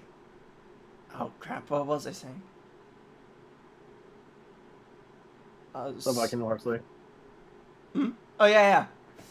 I find it hilarious that Kingdom Hearts, Final Fantasy 15, fucking Tales of Vesperia, they all got their big promos on Xbox. It was the best console. It was like no lie though, like an Xbox One X is probably the best console experience in the market right now. It is. I mean, everyone just the common consumer just groans like whenever the numbers are brought up because it's fancy numbers talk that only techies are going to understand. The thing is, I understand those numbers. The fucking Xbox One X is a beautiful, sexy machine. It's better than most PCs. It is stronger than most PCs. It's like the big problem with Xbox was like they have nothing. They have no exclusives. Here's the thing. They have exclusives. The problem is their exclusives are also available on PC. No, they're also exclusives that not that many people are really down into. Like, yeah, we have Gears of War, but you know what? We've had Gears of War. Like, it's not like the new Gears of War isn't really much of a either that or it's timed to exclusive, which but then fucking Rise of the Tomb Raider, that made me I held off because I knew that they had to do I knew that because it was a time exclusive. Sony was going to do something for the 20th anniversary. So I held off even from getting it on PC. Which also I held off on getting on PC because it was my biggest issue with Microsoft for the longest time, like people who know me know that for the longest time I've been an avid critic of Microsoft's. Crombie, thank you for following, man. Does that mean you're an affiliate now? Close. Well, hopefully I'll get If it's streaming hours, that shouldn't be a problem if we're doing a podcast. It's streaming. Well, there are 4 criteria. It's 50 followers, stream a certain number of hours total, stream a number of unique separate days, and yeah, no, I know. this is the one that's biting me in the fucking ass. This is the one that's biting me in the ass. 3 hour an average viewer count of 3. Yeah. Yeah, total of 8 hours, 7 unique days, and an average of 3, and a viewer count average of 3. That's been biting me in the ass. Because, like, I'm hovering, like, around 1.75 for my average count. Because, like, it takes in the full average of the stream, too. So it's like if you start with 1 viewer and you fluctuate throughout, it's like the fluctuating, it's fucks you up hard. Yeah, I know how number works. That's the shit that kills me at work for my commission check. But yeah, so either way, thanks for the follow, man. Thank you, Crombie, and thank you for the host too. That helps for the viewers. That helps for the viewer count. Especially for this fucking like train wreck of a test. Yeah, this. No, it's not really much of a train wreck. It's going about as plain as. It's going about as well as we'd expected for a pilot. Yeah. But yeah, no. So, what was I saying? Oh yeah. Microsoft. Right. For me, I've been an avid critic of Microsoft's. Because for the longest time, they've almost given off that they've been spiteful to their own consumers. Like, almost that they're giving off... It's the fact that with fucking... all of their exclusives, the reason to buy Xbox, are also available on PC. Thing is, they're mostly only available on PC through the goddamn Windows 10 store. What's crazy? One of the best exclusives for the Xbox One is Insomniac's fucking Sunset Overdrive. Yeah. Other than that, there's literally not. I'd say Quantum Break, but no, Quantum Break's available on Steam now. Yeah, but even then, it's just like there's not much like you can really. When you think Xbox, what do you think? Halo. All right, that's a lot of like people are pushing Halo for PC. The Master Chief Collection fucking did terrible. It sucks. It's still got a lot of issues. Like, what do you have? You have Forza. Like, all right, yeah, you have Forza, but what? Like, all right, that's it's great. It's Xbox Gran Turismo. Yeah, but like that's still like just a small chunk of people that like car porn, you know? Yeah. Like maybe like the consumers like, all right, sweet, that's a cool racing game shit. Especially now with like I think for Horizon 5 or Horizon 4. Horizon 4. I think. Yeah, like with Horizon 4 with the James Bond DLC, like at least that'll catch them. And the fact that it's Forza Horizon, we haven't had. When was Forza Horizon 3? A couple years ago. Yeah.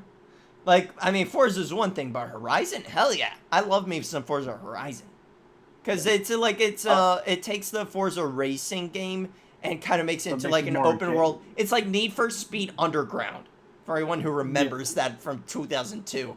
More like Underground 2, but it's a bit more archaic, which is what makes a good racing game. PlayStation needs a racing game like that because we kind of had that with no, I was gonna say that's what Need for Speed.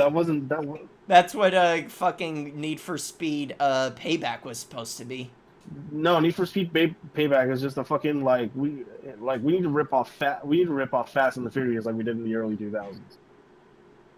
I want a Fast and the Furious Need for Speed game. It depends on what. If you're looking for Tokyo Drift, we have that. It's called Underground 1 and 2. If you're looking for the more current ones, it's called the new one, but you have to pay a price because microtransactions are fucking built into the game. Wait, which game? The new one, Payback. Oh, Like Payback. to get upgrades, it's an actual fucking slot machine. Oh, dude, Payback was like fucking hell. Talk about. Oh yeah, yeah. The name is appropriate because you're gonna be paying back at EA. Like Christ, it was like it's fucking NBA 2K and Need for Speed Payback and what was Microsoft's? No, yeah, Forza 7. Eh, Most Wanted. Thank you, dude. I had a I fucking love this game. The soundtrack is so fucking edgy. It's so great. dude. One of my introduction to Need for Speed was Underground 2, and Need for Speed Underground 2 and Need for Speed Hot Pursuit. Oh dude, I fucking love I loved the Hot Hot Pursuit Pursuit on mode. the PS1. Crombie, this has been going on for hour and 42 minutes. Probably be going on for a little bit more. Yeah. I mean, as long pretty much until we exhaust ourselves on topics. I'm getting you to the point. That's why like I'm like once I run out of water, I'm kind of like that's the end for me. Sounds good. But it's also 2 o'clock and I have to work tomorrow. But like, the big problem like with the new Need for Speed games is like it's not. I would say That's why I'm looking forward to Speed Horizon 4. That's why I'm looking forward to Horizon 4. It brings back the feeling of Underground 2. like. It's more like what a current version of what it would be like if it's not also like super, because those games are so fucking cheesy. Like they take themselves so fucking seriously. Because But they're from what I've so seen from- underground. Like they take the Yeah, underground aesthetic and just run it to the ground. Yeah, and their stories are just fucking like Jesus Christ. It's so. It reeks of the 2000s. It fucking hurts, you know. The only thing that's missing is like the Smash Mouth soundtrack, but no, you have Rob Zombie, fucking Little John, the fucking Doors and Snoop Dogg in Underground 2, Mastodon in Most Wanted and shit. Yeah. But yeah, let's You have the fucking drifting Corolla from Initial D and Carbon, you know. Yeah, for me, like going back to Microsoft, the big thing is it always felt like, especially with having their quote unquote multi-platform, being like all the games available on PC, they're only available through the fucking UWP Universal Windows Platform bullshit as Windows 10 apps, which, for several reasons, were always inferior. One, capped resolutions. More often than not, capped at 720p, 30 frames per second. So capped resolution and frame rate. 2, DRM up the ass. Like nothing else. Worse than Uplay. Well, Windows 10 itself, it's its own fucking DRM, especially with the Windows Store. 3,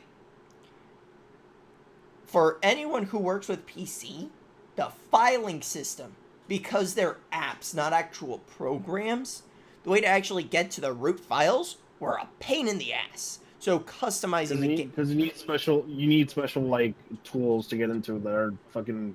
If you want to get to downloads, if you want to get to config files, if you want to fix something of the game, like modders, like it take games for the shit show that was Games for Windows Live and make it exponentially worse. That was Universal Windows Platform. Just try to be fucking Xbox 360 on PC. Yeah. And even then, like that's not how like PC gaming works, you know. Yeah. For me, what killed it, like all of that culminated to sort of a mentality, a mindset that for me, it almost felt like Microsoft was outright being spiteful to its PC consumer base, saying, fuck you, you want a game, you buy an Xbox. You get a PC for work. You want to play games, buy an Xbox. It was like it had a whole conflict of interest going on within its own PC department with its console department, and it chose to favor its console department and shaft its consumer base from its PC. I think the biggest thing that hurts Xbox right now is because with Xbox the whole reason they do the play everywhere initiative is because they want to sell to as much as people as they can. The sad thing is, I'm pretty sure like a lot of these game sales, especially like some of the more niche games that they have, like probably are mostly sold on PC, rarely on Xbox One, because especially those ones that like don't need like the biggest PC to run, you can just get any fucking shitty Windows 10 laptop and run it. You know? I mean, being honest, like I brought this up at the E3 thing that still never actually uploaded because fuck with TMG, and then my computer basically blowing itself up. I just ended up This is forgetting. why live streams are the superior race now on the internet. Yeah, because it's easier to just stream and forget. You don't have to worry about the post edit. Yeah, no. Well, this was Well, yeah, but I mean, it's giving me something to do. I'm not saying no, like legit. But I brought this up in the E3 impressions. For the past 3 years, Microsoft has been impressing me. This, like, I brought it up for me. This E3 was the one that made me go, son of a bitch, you got me. Because right after the conference, I immediately thought to myself, shit, I want an Xbox. The moment because like for me, I've been thinking like, the moment Microsoft gets me to say I want a fucking Xbox, especially, you know, being how hard of a critic I've been for them, plus being a goddamn Sony and Nintendo fanboy, that's the moment they've won me over. And they won me over this year because after 3 consecutive years of damn near killing it, consistently having the best E3 conference for years in a row. The biggest one of the biggest things that's getting me excited for having an Xbox One, not for the exclusives and shit like that. I'm legit waiting for the modding scene for the Xbox One X to hit. Oh, dude, if they get to modding the One X, it's gonna be better than PCs because, again, the One X is more powerful than your average PC. Yeah, no, but like I'm talking about like, just the most basic shit, like fucking like, all right, let's put some like, since it already has the Xbox emulator, let me just put like all my fucking hardest shit to find Xbox games like fucking Metal Wolf Chaos and fucking the Conquerors Live and Reloaded, Well, no, which I think Live and Reloaded, I think it's finally got released on Xbox One X. Like, I want to get an Xbox One, but like,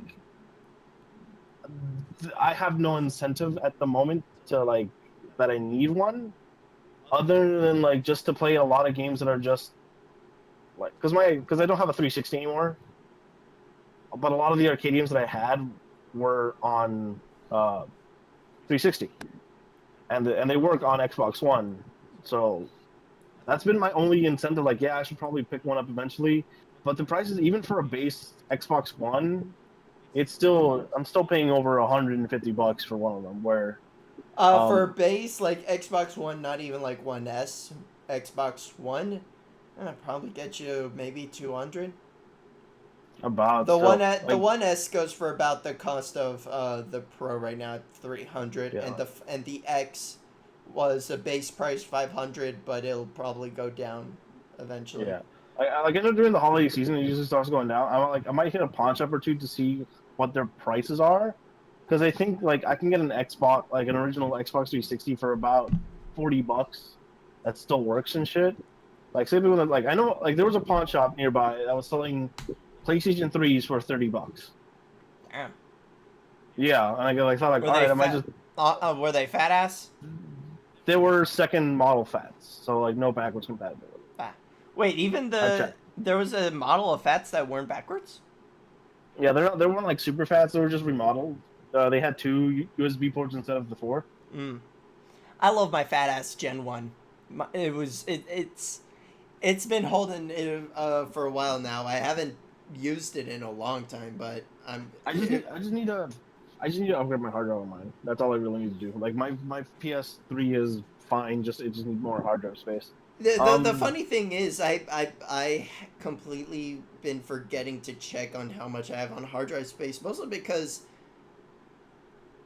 up until that generation, like with the PS3 generation or the last generation of consoles, they were generally pretty good of compression for downloads and making it optional for installing off the disc. And then Metal Gear Solid 4 happened where it has a fucking 25 gigabyte install as a fucking raw audio. Yeah. And now we have this generation where the fucking Red Dead Redemption is 105 gigabyte, like it's a minimum 105 gigabytes. Final Fantasy fucking 15 is plus 82, I think. I was about to ask because I remember you were keeping a fucking tally of that shit. I uninstalled it after episode Ignis, and I won't be coming back till it's fucking done. It's fucking done.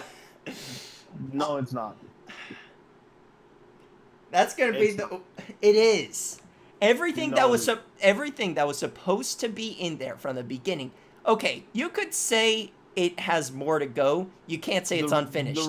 Everything that was supposed to be there from the very beginning was added it's unfinished. I'm just saying the complete story isn't fully done because there's still extra story that needs to be that's still yet to be released. You know? And the final thing, episode Noctis. You mean the fucking main game? Intended to be put in there. The story as it is done. What's next with the 3 DLC plan for next year is sort of a what if, kind of change the future, changing your past type of scenario. With episode Arden, with an Aranea mini episode going with it, episode Luna and episode Noctis, it's a building to a best good ending. Why can't we just have multiple endings? Why? It would have been just easy, like, alright.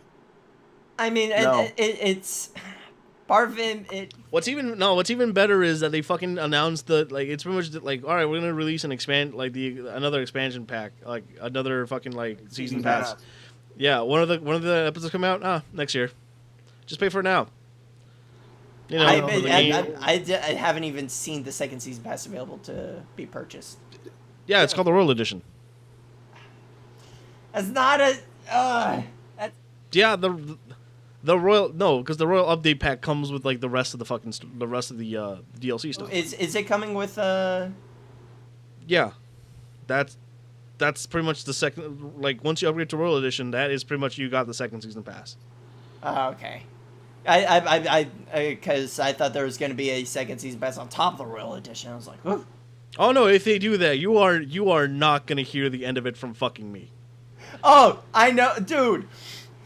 I'll probably join you because that'll probably be my last straw. But I mean, you and I go back and forth. That game is going to be our one sticking point. The one we're never gonna. Oh, son of a bitch. Dude, I swear, 15 is going to be the one sticking point for us. It's like the one thing where we're always going to have the back and forth. It's the thing we're both known for in the FC. Once someone mentions fucking 15, like everyone fucking hides, you know? I mean, surprisingly, we do manage to be chill about it because, I mean, we've been over this how many fucking times at this point? It's been over a year, DC. It's been over a fucking year. Yeah. So it's like at this point we understand where each other's coming from. It's just different perspectives of preference, or I guess for lack of a better term. I see it as right now, it has more to go. I fucking love the game. I enjoy it for what it is. I see the problems it has and had, and I give them credit for trying to address the criticisms brought up at launch. Especially the fact that they put out a survey. At this point, I'm also conceding the fact that, especially after the Royal Edition, there were some things that didn't make it out to the final product.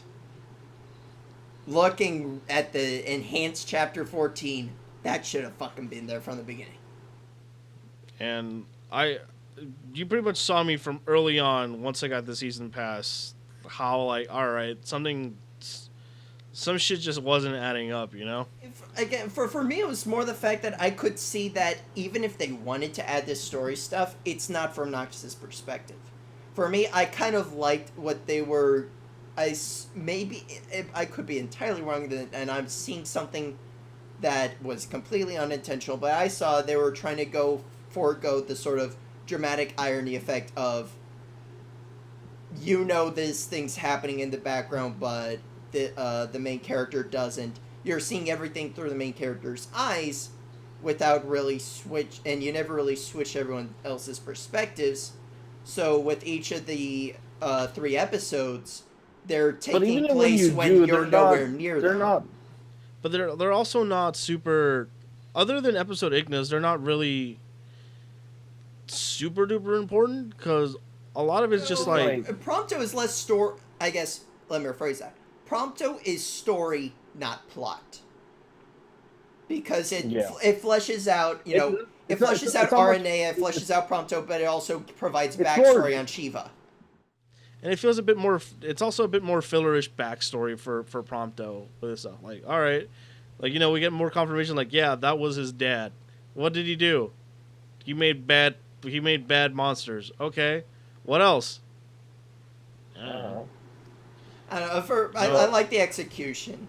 I guess it's a simple plot, but the story around it.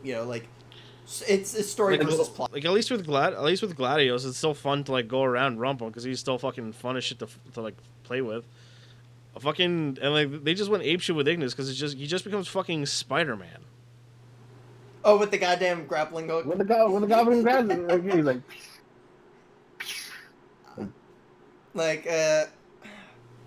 For me, Gladio was more character building. Kind of like, okay, this. And it kind of fills in the blanks with core. It's 235. And almost out of water too, so. That's right. Gladio filled in the blanks, some blanks, but Gladio was honestly the weakest one. Yeah, no, Gladio's story is fucking weak. Even the core backstory is still like, oh, okay, yeah. I fought Gilgamesh and lived. Like, okay. More of a barely lived, so.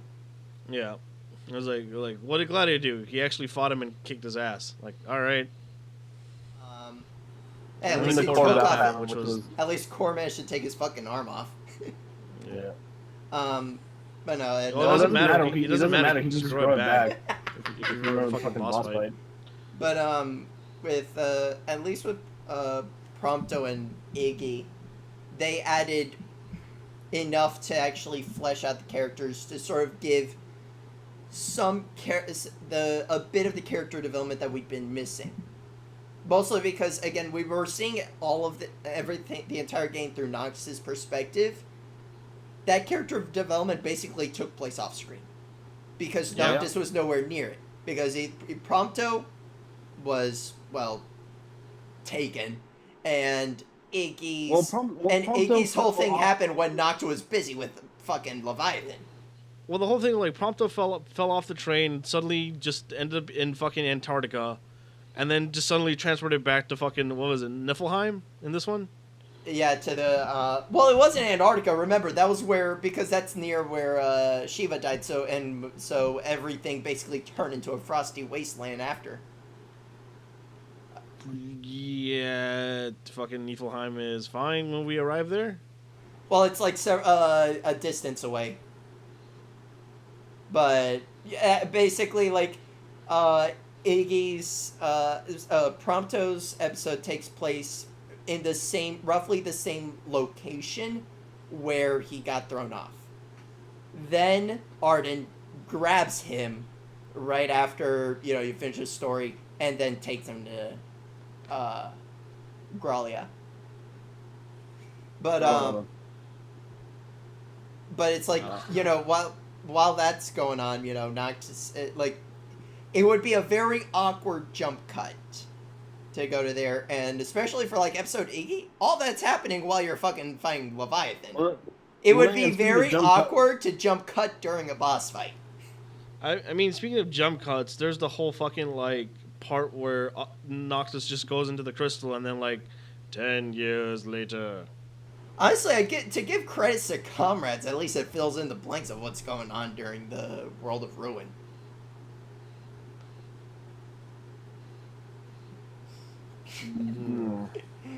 And it fills in and it kind of ties into fucking Kingsglaive, so I'll give it that at least. The one character does. Well, no, the entire story of it is like you have to redeem. It's mostly the one. It's mostly the one character though. That was like you like okay, so you're the chosen one. Shit like Isn't it the whole? It's- Isn't like the whole thing like especially the final encounter like bomb? It's like you Glaives betrayed your fucking king. Like you're gonna need to prove yourselves worthy if you want to stand and help help Noct when his time comes. yeah. But, like, so it kind of ties in that loose end of the Kingsglaive basically betraying the crown. But I don't know, it feels like everything had a purpose, whether or not it was supposed to be there from the beginning. I'll say very few of it felt actually like it was cut. More rather, it felt like they really didn't know how else to put it into the main game outside of making it a separate DLC side story. Yeah. So at that point, it was a sort of damn if you do, damn if you don't. What I will say, like, again, some of the Royal Edition stuff pretty much should have been there from the beginning. Like, the Royal Edition was kind of the straw for me. It was like, yeah, you have a point.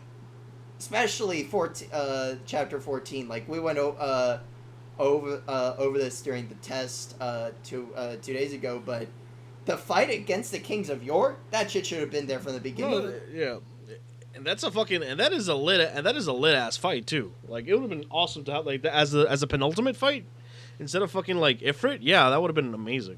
Well, I mean, for me, Ifrit was one of the best fights in the game, bar none. I fucking love the Ifrit fight. And best music. Yoko Shimomura did phenomenal things with the soundtrack. I love 15 soundtrack so goddamn much. I don't know, 15 soundtrack like I never said like the soundtrack for 15 was bad. It's fucking great. Oh, it is. Hellfire is such a good damn theme. But I am fucking tired. Yeah, like right now, I'm like, I am out of water, and like that because it's 2:41 right now. All right, let's try and wrap this up. We definitely next Tuesday we definitely need to do practice. A bit earlier, but for a pilot, I think this is fine. Yeah. I've enjoyed it. I'm pretty sure my TV fucking hates the Marvel vs. Capcom logo by now. I wouldn't be surprised if you got a bit of Vernon, it's a CRT. I have multiple CRTs in my garage. It is fine. This is disposable. Not gonna lie, that looks exactly like the CRT I had back in the day. Like the some pulling cables, and I fucking love this. I love it so much. It's such a good, reliable CRT. But oh yeah. But yeah, like we can go hours and hours on end. We probably will return to 15 at some point because that is our one topic of contention. We can bicker for fucking hours and hours and hours for 15. But I guess to finish off with but yeah, we got into that topic because don't you miss the old days where people they actually knew how to compress shit worth a damn? Like, fuck it, Metal Gear Solid 2 Substance is 8 fucking gigabytes.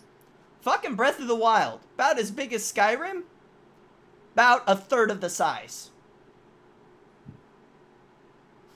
It's 12 gigabytes on Skyrim's Wii U.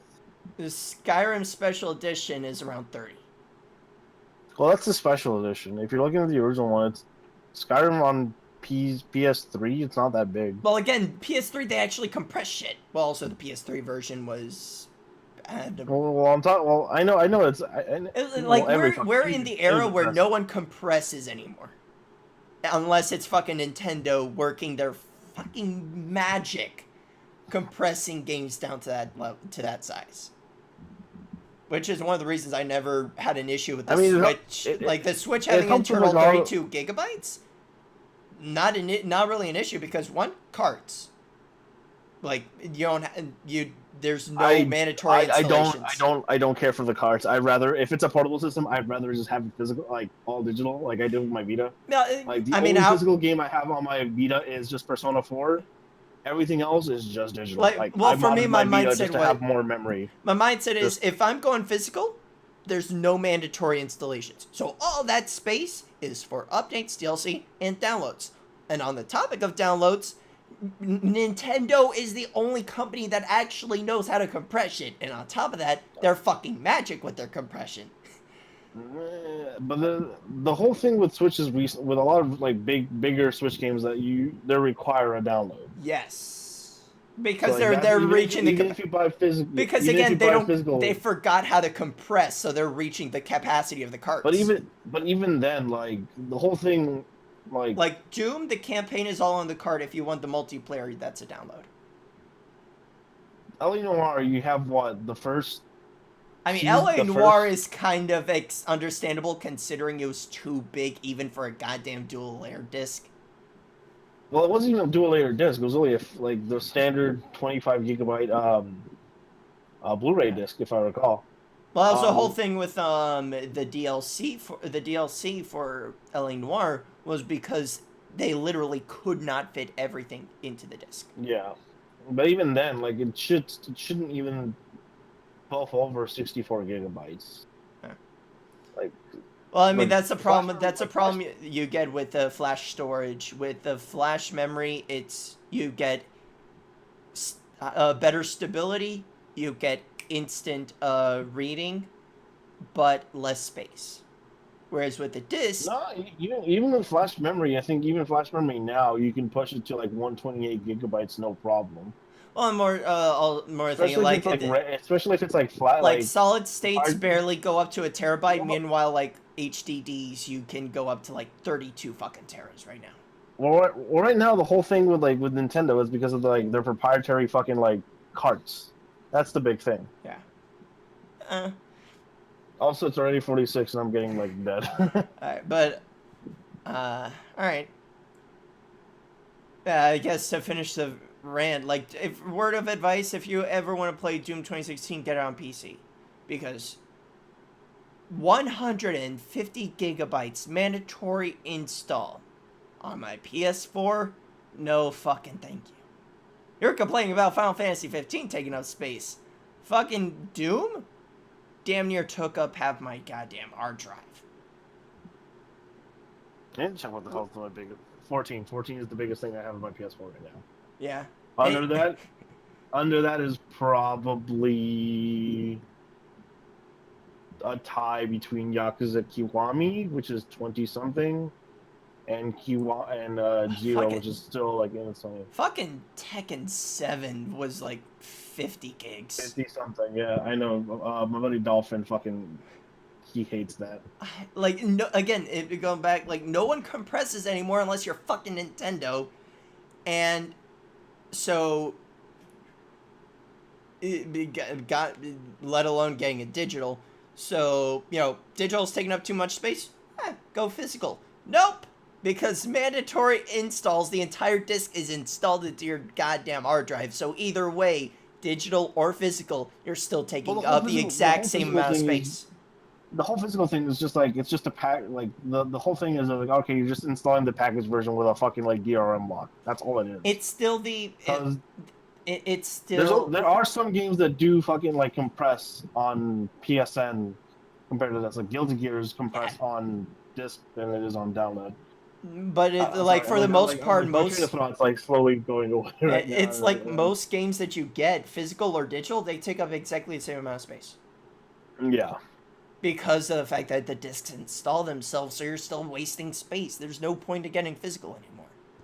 Well, then again, the whole reason is that because Octable Media only has a certain limit of how fast it can actually read memory compared to That's just that's why off a for me, hard like drive, which is just faster. Yeah. that's why for me I do prefer a balance of digital and download for a digital and physical on the Switch, because flash memory, barely any difference between download and cart on Switch, because it's it's reading off it. But like that Well, I my hate. recent preferences with games recently has just been, if it's a fighting game, I'd rather just get it digitally than physically, because putting on a disc to play a fighting game for like 5 minutes just feels like a bit too much of a chore. Yeah, Especially like with Blaze Blue and Fighter Z, they're installed. They're downloads. They're not discs. yeah. The only thing the Because I only, just said fuck that. Yeah, honestly, I might have to trade. I am considering for a lot of the games that I would normally go back to, like Monster Hunter World, Fighter Z.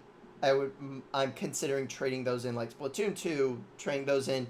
For me, the only game I'm not considering doing that is Injustice 2, mainly because I got the deluxe, like Ultimate Edition, that came in a very nice steelbook. I'll never trade in a game if I can get away with getting the steelbook. I uninstalled all of my fucking fighting games that are on disc because it just feels like a chore to just put in for a fighting game, like it, because at least with fighting games like in arcades, they're just instant, like you can just walk to arcade. A lot of like the games I played on PS3 that were fighting games were all like digital mostly, like the MVC2. Like rarely did I have like the only big PS4 PS3 fighting games I have is just Street Fighter 4, the Blaze Blue games, because that was those were different at the time and shit like that. Yeah. I'm sorry. Like I'm losing my train of thought Yeah. because I'm like slowly. Yeah, passing out. let's. All right. So, you have any closing thoughts? Any last minute topics you want to bring up before we come to a close? No, I spoke a lot. I thought of a lot of things a lot of things that were on my mind. We covered. All right. Well, Yeah, we missed a bit of a PlayStation classic topic, but we can. we can can wait talk till about they that announce a bit more. Tuesday. We can also wait till they announce more games too. So Yeah. And we got the big, Telltale. We got managed to get our discussion, part 1 of 50 of our inevitable 50 of we talked our about 15, yeah. 50, like I'm pretty sure it's going to become a habit. At some point we're going to trail into someone bringing up 15, and then we're going to talk more about it. That might just be a running gag for us, maybe. We'll see. But we got our big topic of say again? No, yeah, we got to make topics of loot boxes and shit. Yeah, we got our big topic of pride and accomplishment. That's the name of this episode. Yeah, sounds good. We should just change like the current topic like to the name of the episode or some shit like that. Yeah. Like if there's anything big for us to talk about, and then we segue into any small shit that we might want to bring up or any related stuff. We'll try it out. All right. So, ladies and gentlemen, thank you all so much for stopping by. This was an interesting experiment that went surprisingly well. Surprisingly well. Minus the technical difficulties I've been having. It was better than we expected. I was expecting my computer to just somewhat, for inexplicably, blow up. I expected my internet to die again. Yeah. Because that is a fear that I have to live with every single day. Oh, really? What, like, just random power outage, or? There's times like that, or just like the internet get cut off because my sister downloaded some fucking illegal shit.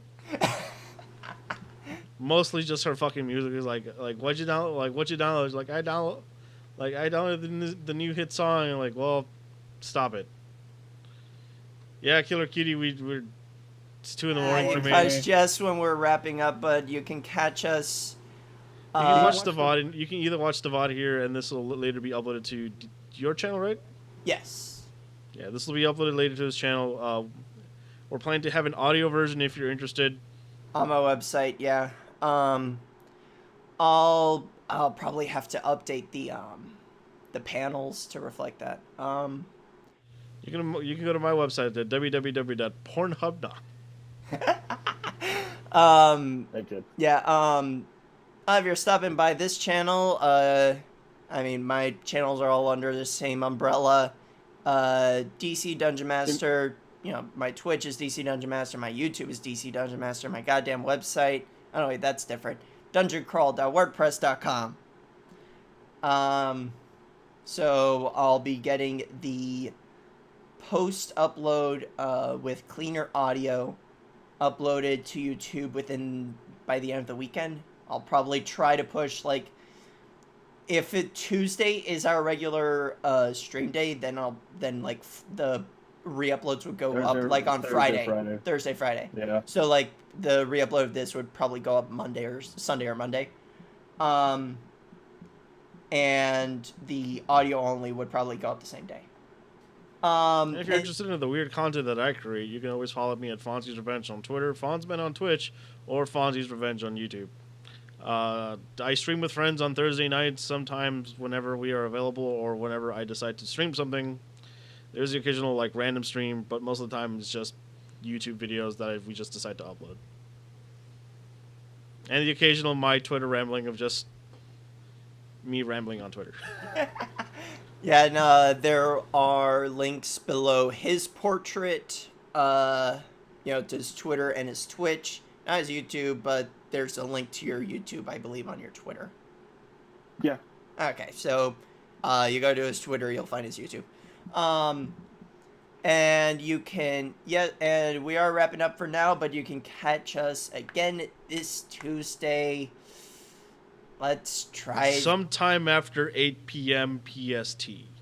So, like around sometime between 11 and midnight, 11 p.m. and midnight on Tuesday. Probably around midnight or 11:30. Let's try to aim for around that. Hopefully by then I'll have some coffee and something to keep me a bit more waking than just fucking water, because I forgot about groceries today, so my entire... I was gonna say, you didn't get any coffee to go from IHOP? No, my entire no, we went to IHOP, we're like, alright, like, I got soda at home, I go home, like, I forgot to buy soda at the grocery store and shit, so I'm like... I have liquor, like, I have actual, like, hard liquor, but I have work tomorrow, so if I had a day off, like, yeah, I'd be chugging that shit ASAP. Well, hopefully you have the day off on Wednesday. Hopefully. Alright. But yeah, so, we'd love to catch you next time. Again, you can catch raw replay or raw VOD replay here on Twitch. You can catch a cleaner re-upload, edited upload on YouTube, and audio only on my website, dungeoncrawl.wordpress.com. And be sure to follow this lovable goofball. Don't know how you want to nickname yourself. This mess. Yeah, I was going to call you a lovable asshole, but no, that's Chris. Yeah, if you want to follow this mess, his stuff is down in the video. I'll be sure next time to put links. I'll put links in the upload on YouTube, and I'll be sure to put links next time for on the panels here on the channel. With all that said, you have any closing words? My Dreamcast has been on for a good hour, or a good 2 hours, making the fucking reading sound, and it's fucking sketched into my mind, and I'm gonna destroy my Dreamcast again. Alright, with all that said, thank you all so much for stopping by. Have yourselves a fantastic time, and Have a good night. hope you guys will stick around.